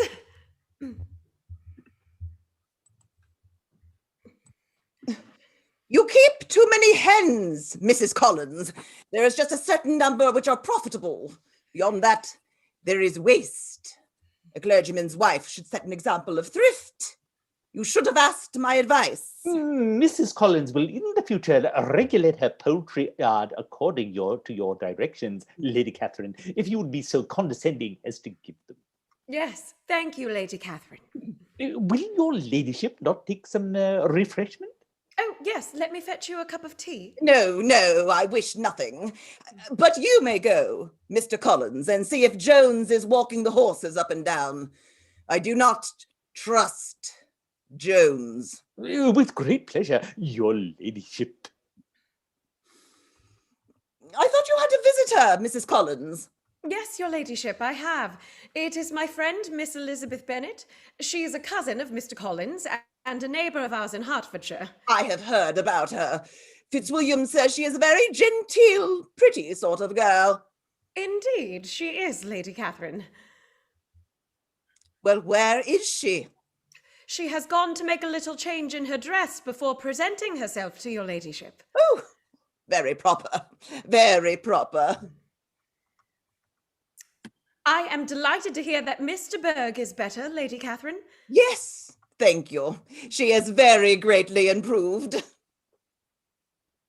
Well, Miss Bennet takes her time. I'm sure she will be here in a moment. Oh, here she is. Lady Catherine, Miss Elizabeth Bennet. Oh, how do you do, Miss Bennet? You are younger than I thought. Indeed. You know my nephew, Mr. Darcy? Yes, I met him in Hertfordshire. And you know Colonel Fitzwilliam? I have only met Colonel Fitzwilliam since coming here. Has your governess left you? My sisters and I never had a governess, madam. No governess? Oh, I never heard such a thing. Your mother must have been quite a slave to your education. I assure you she was not, Lady Catherine. Well, If I had known your mother, I should have advised her most strenuously to engage a governess. I should have seen to it myself. Oh, go on with your work, Mrs. Collins. A clergyman's wife should set an example of industry. Oh, I will send you some more of the parish petticoats to hem, Mrs. Collins. Go on with your work, Miss Bennet. Young ladies should never be idle. You have sisters, have you not? Yes, madam. Are any of them out? All, madam. What? All out at once? Oh, very odd. Out before the oldest is married? Your sisters may be married before you. Oh, you must not be too ambitious. A good many young girls have lost their chances through being too ambitious. Oh, Mrs. Collins, I suppose you have shown Miss Bennet this print of Pemberley, Mr. Darcy's place? Yes, Lady Catherine. Pemberley is one of the finest places in England. My daughter Anne is very fond of it, which is fortunate since she will probably spend the most of her life there. Most fortunate, your ladyship. You see my nephews here often, Miss Bennet? Yes, very often, Lady Catherine. Well, idle young gentlemen often make very foolish use of their time. My daughter, Miss de Bourgh, is unfortunately not able to accompany Mr. Darcy on his walks as often as both of them could desire. I think your ladyship's mind may be quite at rest about the horses. Joan seems to have them well in hand. Oh, I am glad you have come back, Mr. Collins. I am going to ask you and Mrs. Collins to go and see the new cottages with me. I shall take you in the carriage. You had better put on a plain bonnet, Mrs. Collins. By all means, your ladyship. Are you quite ready to go, Mr. Collins? Assuredly, your ladyship, quite. Miss Bennet, I should advise you to write to your family while we are gone. Oh, yes, that will do very well. We shall not be gone very long, Eliza. Oh, I am not sure of that, Mrs. Collins, but I have provided an occupation for Miss Bennet during our absence. Good morning, Miss Bennet. I may ask you later for dinner. Good morning, madam. Really? I might have spared myself some of the mortifications I have felt for the shortcomings of my own family. The contrast is not such a violent one after all. However, Lady Catherine can give good advice. I really should write to my poor dear Jane.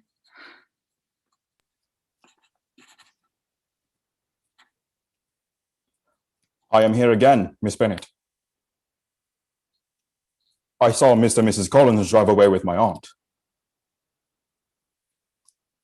I have something which I must say to you. Miss Bennet, in vain have I struggled. It will not do. My feelings will not be repressed. You must allow me to tell you how ardently I admire and love you. Miss Bennet, I can well understand your own astonishment at this declaration, for I am amazed at it myself. My feeling for you has taken possession of me against my will, my reason, and almost against my character. Sir! Oh, understand me, I beg of you. For yourself alone, my admiration is only too natural. I share it with everyone who has the happiness of knowing you. But, pardon me, for it pains me to offend you. The defects of your nearest relations, the total lack of propriety, so frequently betrayed by your family, has so opposed my judgment to my inclination that has required the utmost force of passion on my part to put them aside. But, my dear Miss Bennet, your triumph is complete. Your own loveliness stands out, the fair in its contrast to your surroundings. And I now hope that the strength of my love may have its reward in your acceptance of my hand. Mr. Darcy, in such cases as this, it is, I believe, the established mode to express a sense of obligation for the sentiments avowed, however unequally they may be returned. If I could feel gratitude now, I would thank you, but I cannot. I've never desired your good opinion, and You've certainly bestowed it most unwillingly. And that is all the reply which I have the honor of expecting. I might perhaps wish to be informed why, with so little endeavor at civility, I am thus rejected, but it's of small importance. I might as well inquire why, with so evident a design of insulting me, you chose to tell me that you like me against your will, against your reason, and even against your character. Was not this some excuse for incivility? I very clearly explained that the objections which appealed to my reason applied entirely to your family and in no respect to yourself. I am part of my family, Mr. Darcy. And allow me to say, since I've had the opportunity of comparing my relations with your own, the contrast is not as marked as I have been led to suppose. But, aside from all this, do you think any consideration would tempt me to accept the man who has been the means of ruining, perhaps forever, the happiness of a most beloved sister? Can you deny that you have done this? I have no wish of denying that I did everything in my power to separate my friend from your sister. I did not, indeed, anticipate that I should involve either of them in misery of any kind. On her sister's side, at least, I was never able to discover any symptoms of peculiar regard for Mr. Bingley. While, for every reason, I must rejoice in my success with my friend. Toward him, I have been kinder than toward myself. Your arrogance in calmly deciding the extent of other people's sentiments does not surprise me. It is of a piece with your whole nature. But your interference in my sister's concerns is not all. Long before it had taken place, my opinion of you was fixed. Your character was unfolded in the recital which I received months ago from Mr. Wickham. What can you have to say on that subject? In what imaginary act of friendship can you here defend yourself? You take an eager interest in that gentleman. Who that knows what his misfortunes have been can help feeling an interest in him? His misfortunes. Yes, his misfortunes have been great indeed. And of your infliction. You have reduced him to his present state of poverty. You have withheld the advantages which you must know to have been designed for him. You've done all this, and yet you can treat the mention of his misfortunes with contempt and ridicule. And this is your opinion of me. This is the estimation in which you hold me. I thank you for explaining it so fully. Perhaps if I were to divulge the truth regarding Mr. Wickham, I might give you as a great surprise as you have given me. I do not care to go into particulars, but in justice to myself, I must tell you that the man whom you consider a martyr is a profligate with the most vicious propensities, a man who should never enter your home, for his presence there is a constant source of danger. Mr. Darcy! I am ready to give you the full proofs of all I have said, Miss Bennet, whenever you may so desire, although I would gladly forget all the miserable circumstances myself. And no obligation less than the present should induce me to unfold them to any human being. Your judgment in the matter of my sister's happiness has given me a gauge by which I can measure your fairness to a man who has been so unfortunate as to offend you. My faith in Mr. Wickham is unshaken. I shall take what you have said, Miss Bennet, as a reflection on my judgment alone. Otherwise, my veracity would be at stake, and this I am sure you did not intend. Indeed, I understand your whole position perfectly. I have erred in the manner of my declaration. Your bitter accusations might have been suppressed had I concealed my truths. It's my own fault. I have wounded your pride. I should have flattered you into the belief that I was impelled by inclination, by illusion, by reflection, by everything. But disguise of every sort is my abhorrence. Could you expect me to rejoice in the inferiority of your connections? And you expect me to rejoice in your proposal that I ally myself to the conceit and impertinence of yours? No, Mr. Darcy. The manner of your declaration has affected me in only one way. It has spared me any concern I might otherwise have felt had you behaved in a more gentlemanlike way. However, you could not have made me the offer of your hand in any possible way that would have tempted me to accept it. I had not known you a month before I was certain you were the last man in the world whom I could ever be prevailed upon to marry. You have said quite enough. I perfectly comprehend your feelings and have now only to be ashamed of what my own have been. Forgive me for taking so much of your time and accept my best wishes for your health and happiness. Oh, to insult my family, to think I was ready to fall on my knees in gratitude for his condescension, to easily dispose of Jane's happiness and yet to be really in love with me in spite of every obstacle. Oh! Jane! Jane, I wish you were here. Here is a letter, miss. The express just brought it. A letter for me? Yes, miss. It is from Jane.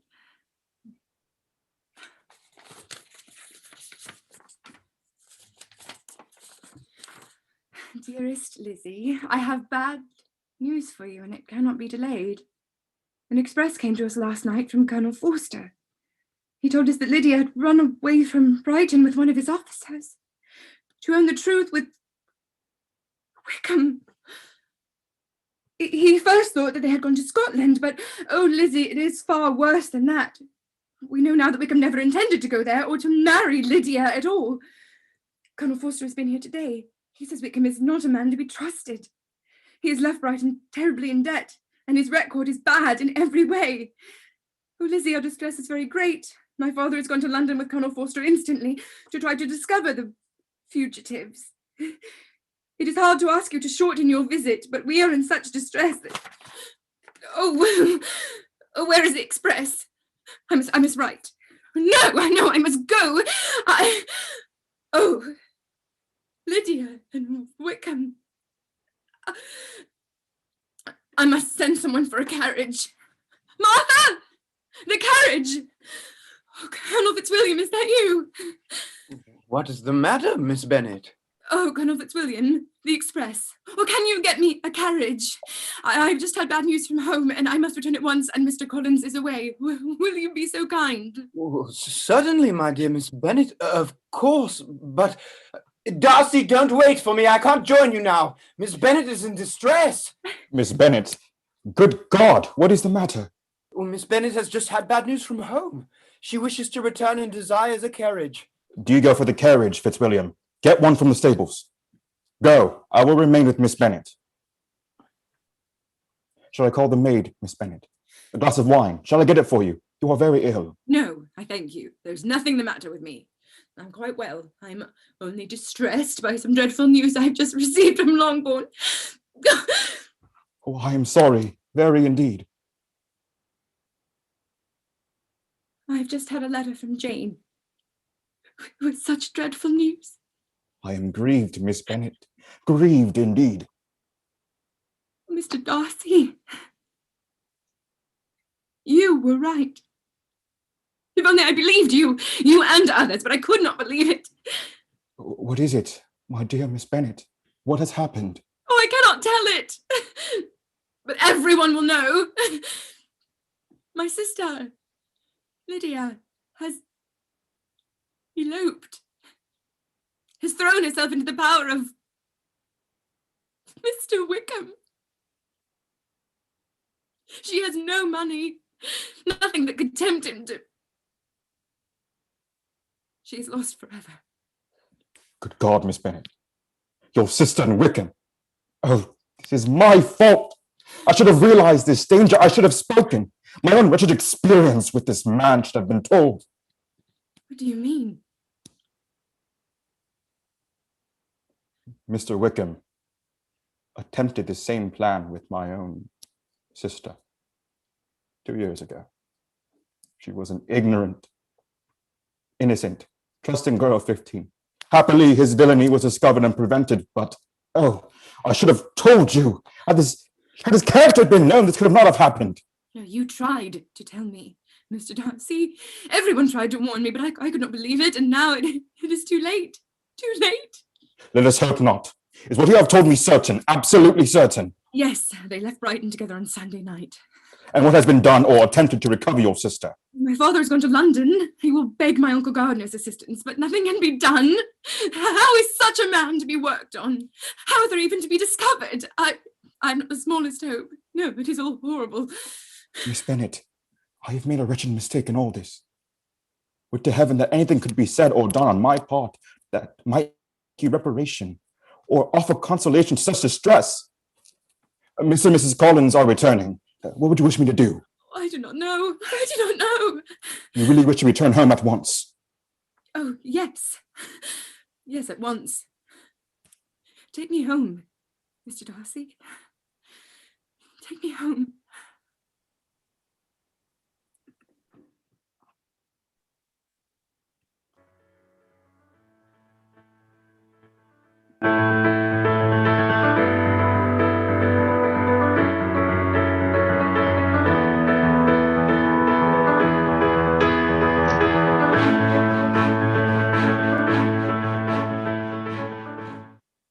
Dear Mamma, do try and take some of this nice gruel. You will be ill if you do not eat something.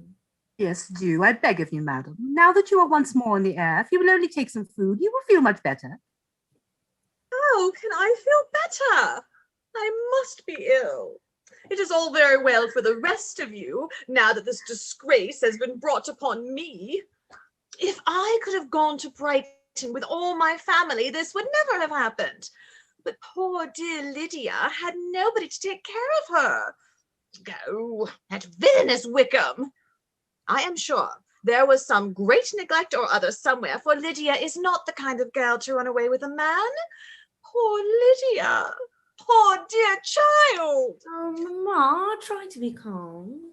Yes, madam, this excitement is so bad for you. How can I help being excited? You have no feelings. Here is Mr. Bennet, gone away, and I know he will fight that abominable Wickham and be killed. And then what is to become of us all? The Collinses will turn us out before Mr. Bennet is cold in his grave. Mamma, do not have such terrific ideas. No, indeed, madam, you must not indeed. But Jane, Lydia need not wait for wedding clothes. Don't let her even give directions till she has seen me, for she doesn't know where the best warehouses are. Oh, and Jane, keep your father from fighting that hateful Wickham. Tell him what a dreadful state I am in. Yes, Mamma. Where are you going? Don't leave me alone. Where is Lizzie? She has gone down the road to meet the post. She hopes to bring you good news. She had better stay home and be of some help. She's only just got home and now she leaves me. But nobody thinks of me. Nobody knows what I suffer. I have such tremblings and flutterings all over me. Such spasms in my side and pains in my head and such beatings at my heart. You might try and do something ill. Where is my soothing draught? Here, madam. No, I must have left it in your room. I will run fetch it. Oh, Mamma, Lizzie is running up the drive. She's smiling. She has good news, I'm sure. Take care, Jane. You are exciting me. Oh, my poor nerves. Oh, good news! Good news! Jane, Mamma, they are married. Oh, Lizzie! You are sure, Lizzie? Don't excite me. You are sure. My dear Aunt God knows me all about it. They are really married. Oh, my dear, dear Lydia! She is really married. I shall see her again. But how did it happen, Lizzie? Well, Father and my uncle succeeded in finding Lydia. Our aunt does not tell me just how it was done. And your father found that they were married after all. I told him. No, Mamma, they were not married, and they had no idea of it being. No, Father and Uncle insisted upon it. They were married only yesterday at St. Clement's Church. Oh, St. Clement's? Fine. And my dear good uncle has arranged to have all Mr. Wickham's debts paid, and Father is to settle an allowance on Lydia. But where are they? What are they going to do? Father is coming home at once. At first he would not consent to let Lydia and Wickham come to us, but my aunt and uncle urged it. And so they are coming here too. At once? Yes, directly. Today. Oh, my dear Lydia, how I long to see her, and to see my dear Wickham too. But the clothes, the wedding clothes. I must write to Sister Gardner about them directly. Mamma, there is plenty of time for that. Well, perhaps so. My dear, dear Lydia, how merry we shall all be together. I am so happy. Lydia married. She is Mrs. Wickham. How well it sounds. Oh, my dear Jane, I must see about the clothes. We will settle with your father about the money later. Oh, I'm in such a flutter. Here comes Hill. My dear Hill, have you heard the news? Miss Lydia is married and coming home directly. Indeed. Yes, you shall all have a bowl of punch to make merry for her wedding, and I'm going into the house to write about the clothes. No, Jane, you stay where you are. I know what I'm about. Come, Hill. Think of it, Mrs. Wickham.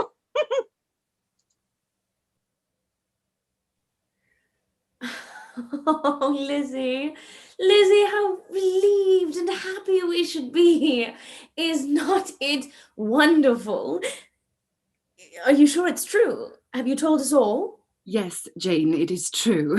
They are really married. In spite of Lydia's folly and Wickham's wretched character, we are to rejoice. May not I read the letter, Lizzie? No, dear, not now. I'm very sorry now that in my agitation I told Mr. Darcy about this wretched affair. Now that it has come out so well, he need never have known anything about it. It would have saved me a great deal of mortification. But how would you ever have explained things to Mr. Collins and Charlotte without his help? Mr. Darcy made everything so smooth and plausible for your sudden departure. Yes, that is true. Really, Lizzie, I think I shall have to take up the cudgels in Mr. Darcy's defence. His kindness for you has quite won my heart. Why can you see no good in Mr. Darcy, Lizzie? You were always so full of excuses for Wickham. Though it is true, his open and delightful manners deceived us all. Lizzie, have you heard that Mr. Bingley is back in Netherfield? Oh, Jane, no. When did he come?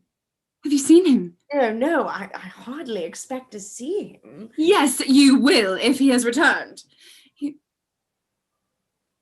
Oh, I understand. My darling Jane, you are going to be very happy. Lizzie, dear, don't. That is all over now. And besides, I don't want to be happy unless you can be too. Oh, 40 Mr. Bingleys could not make me happy. Till I have your disposition, I never can have happiness. No, let me shift for myself. Perhaps if I have very good luck, I may meet with another Mr. Collins in time. Mr. Bennet has returned, madam, and is looking for you. Oh, Papa returned. Where is he, Harris? Oh, there he comes. Papa! Are they really married, Papa? Yes, that misfortune is well settled on them. They are married fast enough. And where are they? When will they be here? I should say they will be here directly. I didn't care to travel with them, but they are not far behind. Only just far enough to keep out of the dust of my post-chase. Dear Papa, how you must have suffered.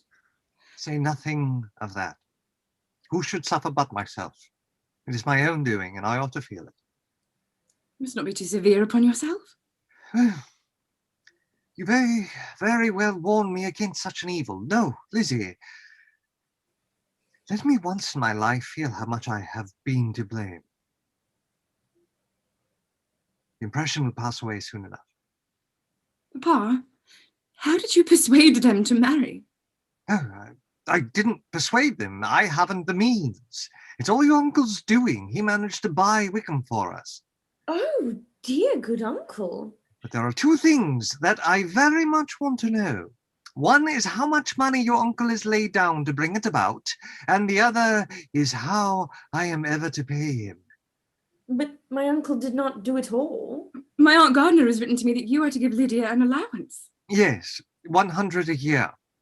Do you think that any man in his proper senses would marry Lydia on so slight a temptation as 100 a year? That is very true, though it had not occurred to me before. Oh, it must be my uncle's doing. Generous man! I'm afraid he has distressed himself. A small sum could not do this. No, Wickham's a fool if he takes Lydia for a farthing less than £10,000. I should be sorry to think so ill of him in the very beginning of our relationship.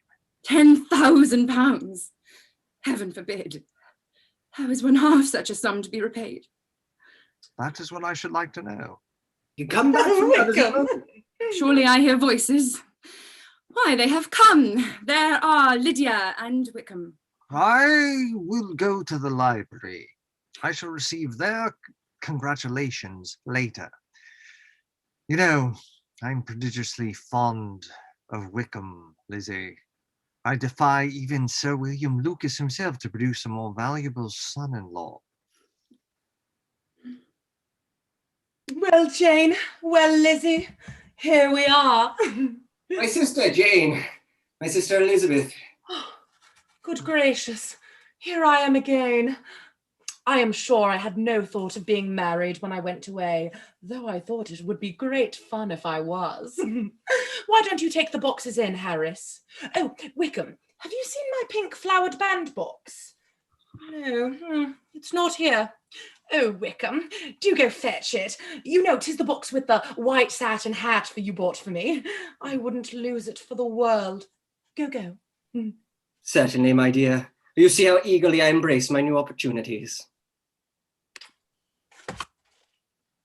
Oh, girls, I am dying to give you an account of my wedding. I think there cannot be too little said on that subject. La, you are strange, but Jane wants to hear, I know. Anyway, I want to tell you. Well, there was such a fuss. My aunt was preaching and talking away to me all the time while I was dressing, just as though she were giving a sermon, but I didn't hear one word in 10 of it all. I was thinking of my dear Wickham. I longed to know if he would be married in his blue coat. Anyway, when we got to the church, my uncle gave me quite a fright after we were there, because he was so late, and he was supposed to give me away, you know. But then, if he hadn't come, Mr. Darcy might have done as well. Mr. Darcy? Oh, yes.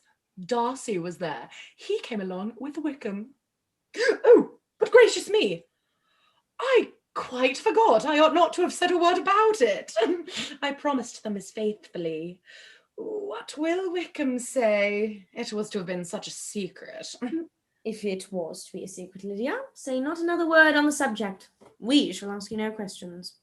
Thank you, for if you did, I should certainly tell you all, and then Wickham would be angry. Oh, there is Mamma! My dear Lydia!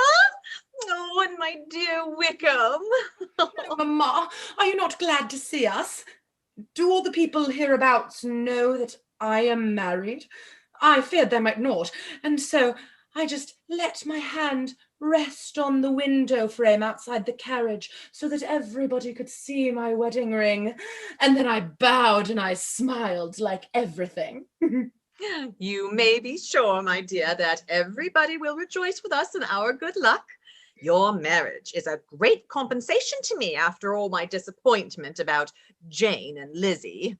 I do not blame Jane, for she would have got Mr. Bingley if she could. But Lizzie, oh, Lydia, it is very hard to think she might even now have been Mrs. Collins. But how about your clothes? Oh, I have a lot already. You may be sure I would not forget them. But you didn't know the best warehouses. Well, never mind. We will see to that later. Now, you must all come in and have dinner. You must be famished. Come, girls. Come, my dear Wickham. Jane, I take your place now. I go in first because I am a married woman.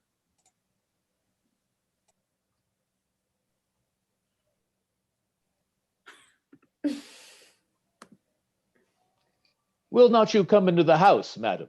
No, I prefer to remain here. Tell Miss Elizabeth Bennet that a lady wishes to see her at once. Remember, I cannot be kept waiting. Yes, madam. Oh, insufferable impudence. Conceited little minx. She shall have a piece of my mind. Miss Bennet, you can be at no loss to understand the reason of my journey hither. Your own heart, your own conscience must tell you why I come. Indeed, you are mistaken, madam. I am not at all able to account for you being here. Miss Bennet, you ought to know that I am not to be trifled with. I have just been told that Miss Elizabeth Bennet would in all likelihood be soon married to my nephew, Mr. Darcy. Though I know it to be a scandalous falsehood, I instantly resolved on setting off for this place that I might make my sentiments known to you. If you believed it impossible to be true, I wonder you took the trouble of coming so far. What could your ladyship propose by it? At once to insist upon having such a report universally contradicted. Your coming to Longbourn to see me and my family will be rather a confirmation of it, if indeed such a report is in existence. If? Do you then pretend to be ignorant of it? Do you not know that such a report is spread about? I never heard that it was. Oh, and can you likewise declare that there is no foundation for it? Your ladyship may ask questions which I shall choose not to answer. Miss Bennet, I insist upon being satisfied. Has my nephew made you an offer of marriage? Your ladyship has declared it to be impossible. It ought to be so. But your arts and allurements may have made him forget what he owes to himself and his family. You may have drawn him in. If I have, I shall be the last person to confess it. Miss Bennet, do you know who I am? I have not been accustomed to such language as this. I am Mr. Darcy's own aunt, and am entitled to know all of his dearest concerns. But you are not entitled to know mine. Let me be rightly understood. This match can never take place. No, never. Mr. Darcy is engaged to my daughter. Now, what have you got to say? Only this, that if it is so, you can have no reason to suppose Mr. Darcy will make an offer to me. The engagement between them is of a peculiar kind. While in their cradles, my sister and I planned their union. Do you pay no regard to the wishes of his friends? Do you not see that honour, decorum, nay, interest forbid you from marrying my nephew? Yes, interest, Miss Bennet. For you will be slighted and despised by everyone connected with him. These are heavy misfortunes, but the wife of Mr. Darcy must have such extraordinary sources of happiness that she could have no cause to repine. Obstinate, headstrong girl, tell me once for all, are you engaged to my nephew? I am not. And will you promise me never to enter into such an engagement? I'll make no promise of the kind. Miss Bennet, I am shocked and astonished. I shall not go away until you have given me the assurance I require. And I certainly never shall give it. I must beg, therefore, to be importuned no further on the subject. Not so hasty, if you please. I had hoped to spare you this last humiliation, but your insolence forbids it. I am no stranger to the particulars of your sister's infamous elopement. I know all. The young man's marrying her was a patched-up business at the expense of my nephew. Oh, you needn't start, miss. Nobody knows about the whole affair better than you. But I don't wonder that you blush to find yourself discovered. You used your arts well. My nephew must have spent full £5,000 or £6,000 to save your family from disgrace. I should think that such generosity might appeal a little to your gratitude and your sense of decency. Madam, It is quite useless to protest. I have my facts from the best authority. Heaven knows Darcy has reason enough to keep away from Wickham's flirtations and entanglements, but that is a family affair. However, you have managed to get him mixed up in them again to the extent of £5,000. But that is not enough.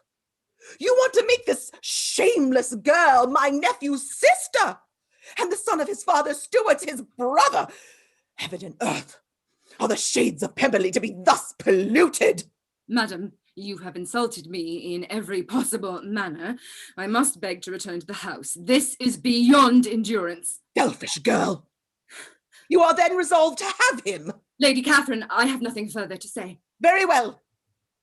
I shall know now how to act. Do not imagine your ambition will be gratified. Depend upon it, I shall carry my point. I take no leave of you, Miss Bennet. You deserve no such attention. You will see what it is to arouse my displeasure. Can it be possible? Do we owe all this to Mr. Darcy? Oh, it is intolerable. Lizzie, dear? What is the matter? Is there any new trouble? Yes, there's no end of trouble. Lady Catherine has just been here. Lady Catherine? Yes, and she says... Oh, Jane. Tell me, Lizzie. She says it was Darcy who paid all the money to Wickham. It was Darcy saved us. And she says I persuaded him, I ensnared him, and she's insulted me. My dear Lizzie, there must be some mistake. It was my good uncle. No, Jane. It must be true. I can put things together now. My aunt's hints in the letter, you know I did not want to show it to you. And what Lydia let fall, her fear of Wickham's anger. But dear, even so, Mr. Darcy's motives are clear enough, and that should cause you no pain. You are mistaken. I know his motive. He feels that he's responsible because he was silent about Wickham's true character. He told me all this would never have happened had he done his duty, and now he will despise us. He will never wish to see us again as long as he lives. The young gentlemen from Netherfield, madam. I told them they would find you here. Jane, I cannot see them. Miss Bennet! I am so happy to see you again. Miss Elizabeth, it is good indeed to be back once more at Longbourn. Miss Bennet is going to show me the Hermitage. We shall be back directly.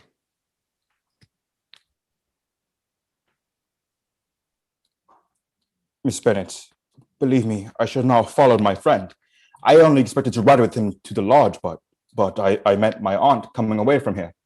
And from something she said, I imagined she might have offended, distressed you. Forgive my intrusion. I will go. No, stay. Mr. Darcy. Excuse my own incivility. Your aunt's visit has excited me, but I shall be myself in a moment. Mr. Darcy, your aunt has told me of our overwhelming obligation to you. You must let me thank you for your unexampled kindness to my poor sister. Damn, I beg your pardon, Miss Bennet. Oh, I beg your pardon. What right has my aunt to meddle in my affairs? How dare she give you such distress? You know, it's far better we know the truth, Mr. Darcy. For my part, I can never express to you our obligation. Miss Bennet, the obligation was entirely my own. I only did what was my decent, plain duty. You remember, I told you, if I had spoken, this would have never happened. Yes, I remember, but you exaggerated your own responsibility. Of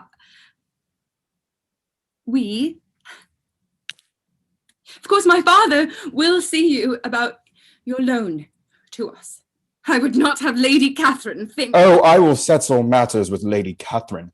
Have no fears on that score, Miss Bennet. She shall be set right, I assure you. Thank you. And for all your trouble, your kindness. My family can never repay you. Your family owes me nothing. If I had any thought beyond my duty, it was thought of You. Perhaps I ought not to say all this, but I owe you a great deal, Miss Bennet, more than you can know, and I want you to understand me better. I really am not the pretentious prig I must have seemed to you. I wish you could forgive me for my abominable pride. Will, on one condition. Name it. That you forget my unwarrantable prejudice. I really think, after all, I should be grateful to my aunt. She has done us an enormous service. Well, Lady Catherine loves to be useful. And Jane and Mr. Bingley.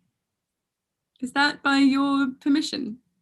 Yes, I told you that I'd been kinder to my friend than to myself. It is my own fault. My selfish conceit has wounded your past help.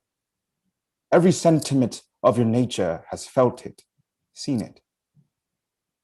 But one sentiment, they say, is blind. Miss Bennet, dearest, loveliest Elizabeth.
Thank you all so much for coming. We are thrilled, and hats off to our cast. Thank you so much. We surely greatly appreciate you and all your effort for the past few weeks. Again, thank you everybody for coming. If you have any questions for our cast, if you would just pop them into the chat, that would really help us kind of walk through and see if there's anything that anybody wanted to ask about and check about. We'd love to hear it. And if you enjoyed the show, please tell all of your friends on social media. We still have availability for tomorrow afternoon's show for a Valentine's Day treat. Or if you would like to come back and see us again, they will be performing live. No two shows are ever alike.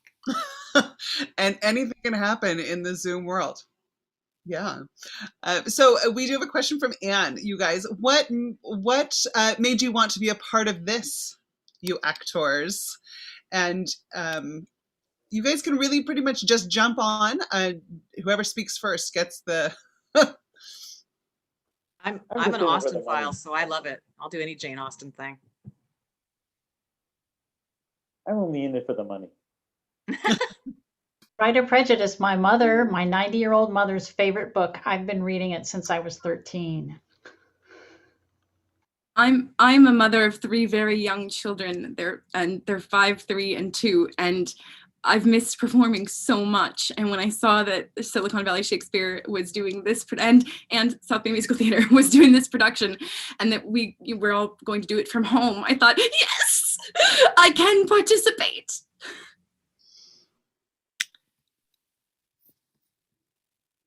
I love SVS and I love SBMT, and since I am the actor who is in New York right now, I was so happy to be able to do a production with both companies, even from 3,000 miles away. And we're so glad that you're able to join us. And one of the things that, as we've said a bunch, is just the reach that we're able to do. We're grateful for you. And I just have to do big thank you to Alex, who is in Canada. And we love you, Alex. I'm so grateful that she's been a stage manager for both SBS and SBMT. And I think we all cried when she said she was moving back home. Kate had a great question up here too. That was wonderful. How did you figure out your blocking in rehearsal?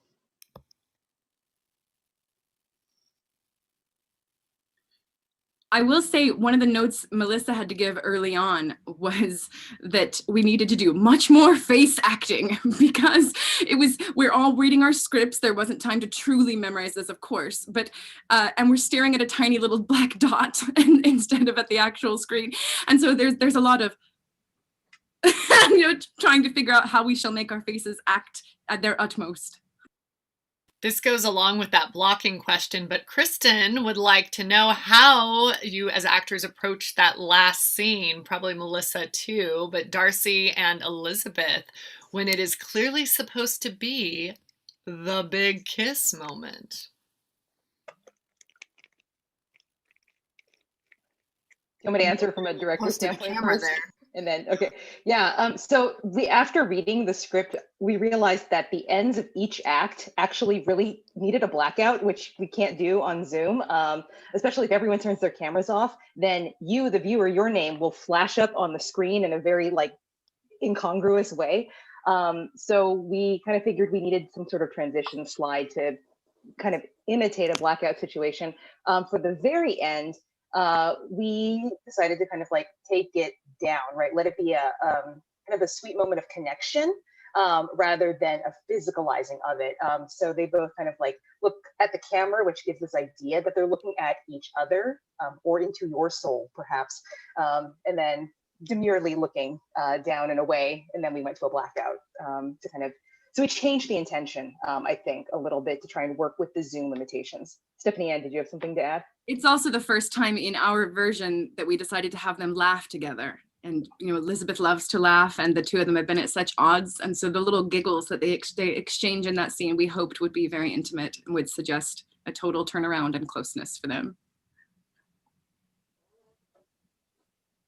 Wonderful, you guys.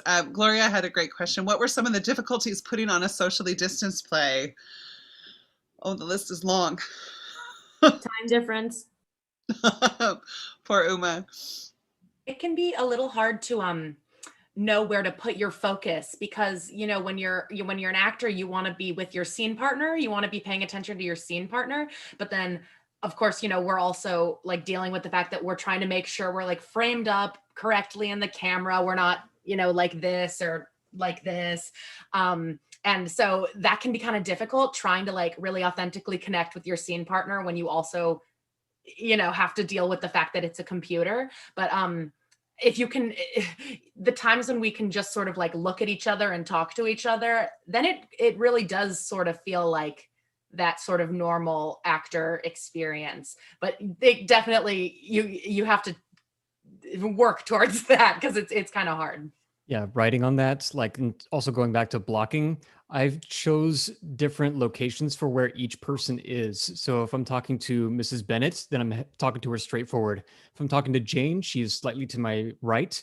If I'm talking to Mr. Darcy, he is to my left. So making those choices for each scene helped keep a mental track of where everybody was.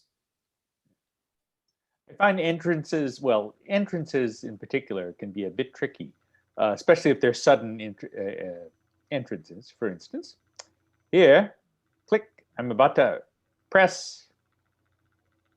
You see there's a lag between when I said press and when I appeared. If I have to burst in on a scene, I have to press the button, the stop the video button, just a certain amount before I know I'm supposed to come in. Otherwise, there's an uncomfortable pause where people are supposed to be in the middle of the line when I break in, or they're not done, and all of a sudden I'm there, and I have to look, sort of like I'm waiting to come on. So that requires a lot of timing, and it's not the same for everyone depending on your connection. You just have to work it out given your own Wi-Fi, really. We So had a question. Oh, go on. I was just going to say there's also practical issues like things like props. All the props that get handed off, you have to have two. I did the props, so, but the actors also did a bunch of their own props Yay for them. Thank you. But we had to go find, like I had to go find 2 baskets that look the same and all the roses that look the same so that they can hand them back and forth. And then they have to figure out how to hand them. I was super impressed how all our actors did that. And that was like, I don't even think we planned that. We just did it at one rehearsal, and our fearless leader director just is watching for what looks good or not. And yeah, and you just have to take it on faith because everyone's Zoom looks different.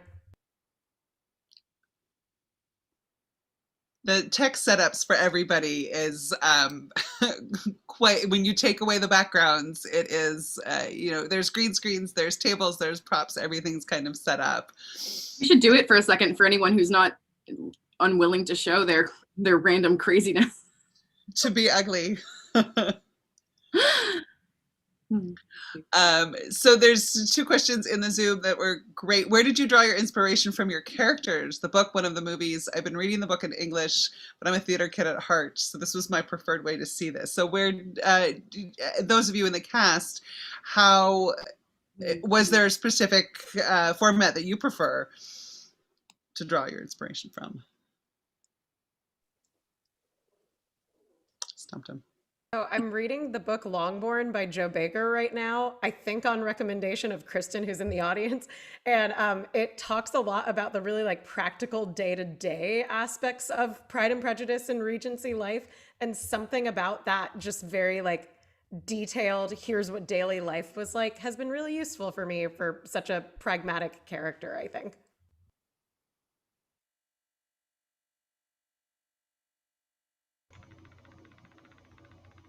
I don't always do this, but for this one, I'll admit that I went on YouTube and watched every Wickham video I could just to get a sense of who he was quickly and how he fit in that world. So yeah, all of them combined. I found it's kind of the opposite, but I found that I had to sometimes resist inspiration because the films are so beloved and some of the line deliveries are so iconic that you can feel yourself doing an imitation of somebody you admire, and it just sounds dreadful, especially when it pokes out inconsistently. So I know sometimes we're specifically resisting examples we've seen. Makes sense. We've got a great question here too. Will you continue to do shows like this even after we have live shows back? I'll speak for SBMT. This is something that we are planning to continue into once we're back into live. Primarily focusing on programming that would be complementary to something that might be on our stage, but that we could explore in this format. What I love about being able to focus on Zoom is really being able to focus on the script and not having to worry about building sets and we organize costumes obviously, but kind of the massive man hours that go into the backstage stuff here makes this much simpler so that we really can explore characters, explore story, and bring different pieces to all of our audiences. So yes, we have fingers crossed that will continue for us in the new year. Angie, do you want to tackle it? I can speak for SVS. I can say that for those of you that were here for pre-show, I mentioned, accessibility. And really what this type of performance is doing is making art accessible. You don't have the limitation of, I can't get to the theater, right? It costs money even to get yourself to a theater. And I think, despite our circumstances that we're all in, and we all miss the stage so much, but the beauty of being able to have Uma in New York and Alex in Toronto, as you mentioned in your comment, let's see, who put that comment there? Danny.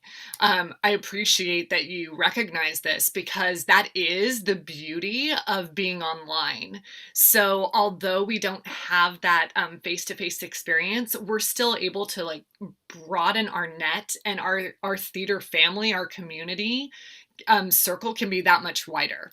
So I do think that there will still be a place for this type of programming because we've seen what it can do for audience and artist alike. just like the podcast that we started, that's something, we can't be together. What can we could do a podcast. We could make educational videos with history, right? All of these things that have kind of popped up in everyone's, creative roundtables have made us better, I think. And, it just shows that nothing can stop a group of artists from creating. So, while we crave the stage, I know, and that especially, and the after party, we all wish we were at Jake's right now, right? Ready to have, pizza together. There'll be a virtual one, but, the fact that we can be in separate cities and, one actor can have their little ones in the next room and still be, the star of the show, I think is amazing. So the answer is, the long way around it is yes.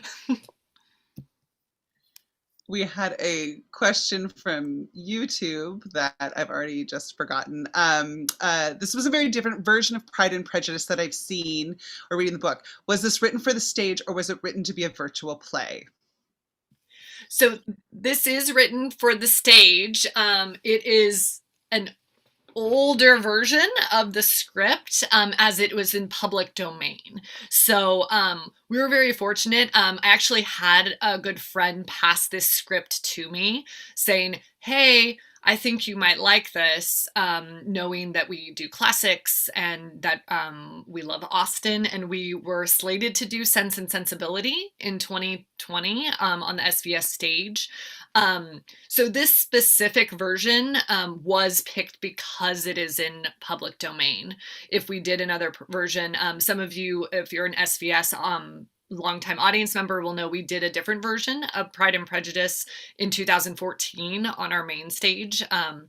That was a little more contemporary, very fast moving, quick transitions. You saw all the Bennet sisters.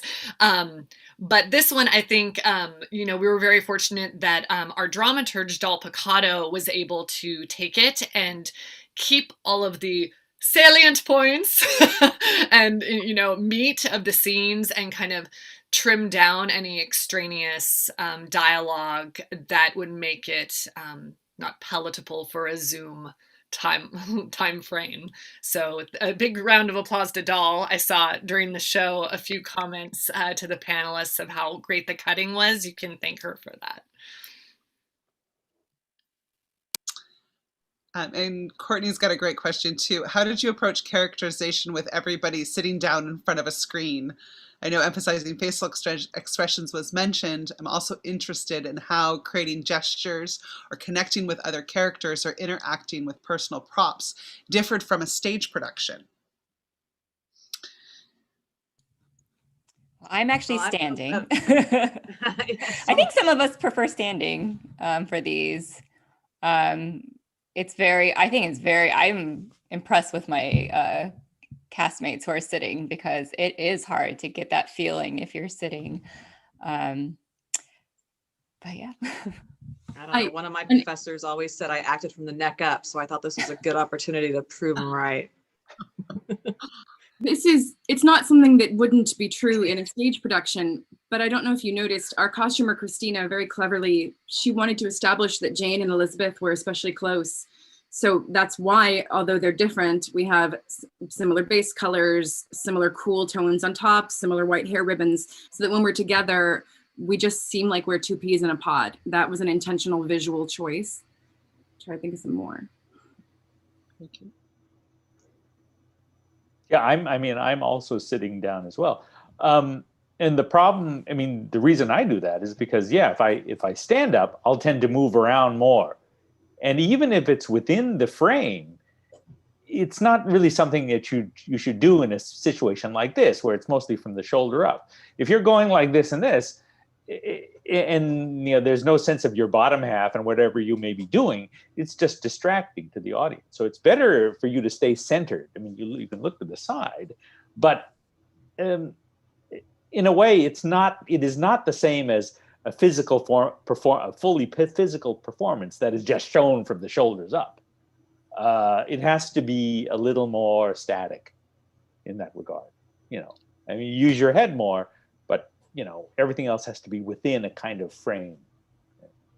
Yeah, I found with these Zoom performances, it reminds me more of working on film, actually, especially when they're doing your close-ups and you're not moving that much. I think I mean, I don't look at the screen. I look at my camera most of the time. And so it's a lot more draining, I think, doing these Zoom ones, because you have to just use so much more of your mental energy, because you don't have that energy from the person. So it all has to come from you. And you don't have the energy from the audience. Like, that's what I miss the most, is just having that instant feedback from the audience. For me, it feels from this and the Zoom productions I've done before this, for me, it feels like doing theater in virtual reality, which is kind of an odd concept of like this almost kind of plugged in, shrunken thing, as everyone is saying. But I think kind of getting more familiar with the medium and being willing to build that sense of suspension of disbelief, I think kind of makes it almost feel the same once you're like, okay, this is what we're doing. This is great. I feel like it takes more actor imagination. And that's, I think, been fun over the past 2 months, is the initial disappointment kind of turning back into excitement when you realize that this could be something that was cool. You can still do crosses. Mark got us to go across the stage in that one little cross. It was like, oh yeah, I can still do a cross. I just have to duck on the floor and come back on the floor and reach up and turn off my screen afterwards. That was sneaky. Over 100 years ago, when people were really starting to act in movies, they faced a lot of the same internal conflict that we are doing now. I mean, there's no audience. You're on an empty stage, really, and you're just staring at a box, which at that time was quite static. And some people adapted, by somehow inherently understanding the dynamics of working within a camera. Other people who were strictly from the stage just decided, well, because this technology is so limited and the picture is so bad, I'm just going to sell it and act the hell out of everything so that you'll see me on the screen, and then people really get the impact of being live. And that wasn't the way to do it. But again, and so we're sort of adapting in the same way as well, just like people did 120 some years ago. I'm going to say something from a lit nerd standpoint. Jane Austen, I think, was a perfect choice actually for a Zoom production. She wrote in like a revolutionary style for her time, which was sort of a third person, but that third person is experiencing things like they're happening right now. That makes the reader feel like they're experiencing it. It was called the free indirect style for you lit nerds out there like myself, and I know some of you are out there. But that's why when you see Lizzie by herself and she's saying like, oh, how arrogant, oh, how horrible, those were things that were actually written into the book at the time. So for these moments, when it's just you and the words, but you get to experience exactly how you feel, there's no distractions from crossing and everything. It's just your face and the words. And so for a piece like Jane Austen, it's fantastic because she did that same sort of thing. So people can really emphasize on what you're feeling and they can see it right there in front of them with the words. So for me, as a lit nerd, I think it's really cool, it's a especially cool tribute to Jane Austen. And piggybacking off of that too, I think Melissa said this in her notes in the program, but just in terms of how Jane Austen is such a great choice for this, also just like the times of quarantine and having to be isolated feels so perfect for Jane Austen because of the stifling nature of the society, and like that your exercise might be taking a turn around the room. That's what my exercise is nowadays. So it really does feel like it was a very kudos to Angie and Sarah and all the people who are making this online season happen, because it is a very good choice for times when we are all rather isolated too. So it works. Good. I think we've got 2 more, and then we can just say goodnight and wrap up, because you guys have a matinee tomorrow. and Alex had to bow out, but I'm in charge. She made me host. So Anne asked, did you have a dialect coach help the actors? For this one show, we did not, did we? We did not have a dialect coach. Well, I will be honest, one being a free production, right? Budget is of concern. Please donate toward future dialect coaches. Donate.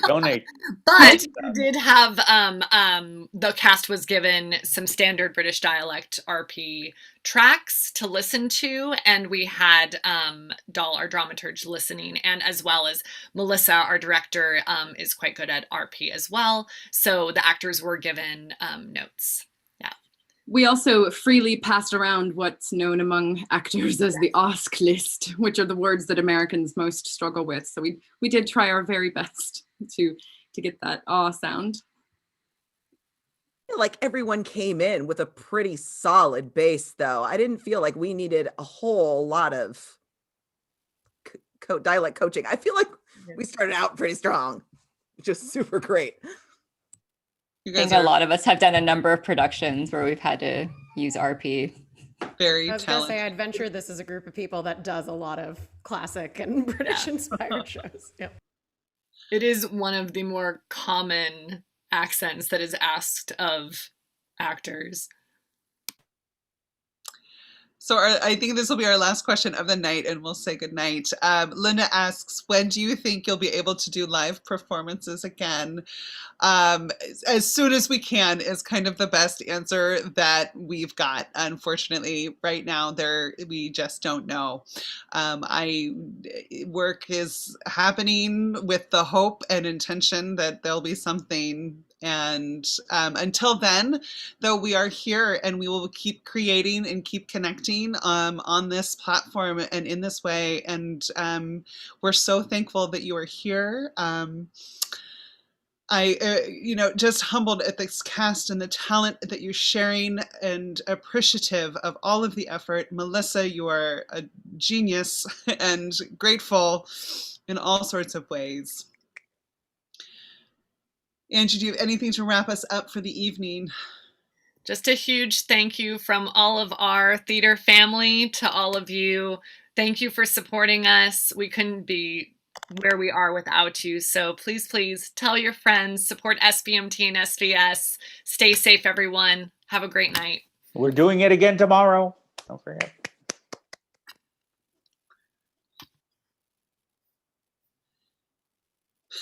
This will be live for just a minute or two longer while I wrap things up on the back end.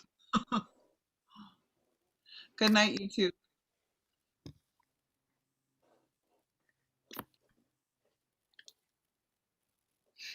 Please, please.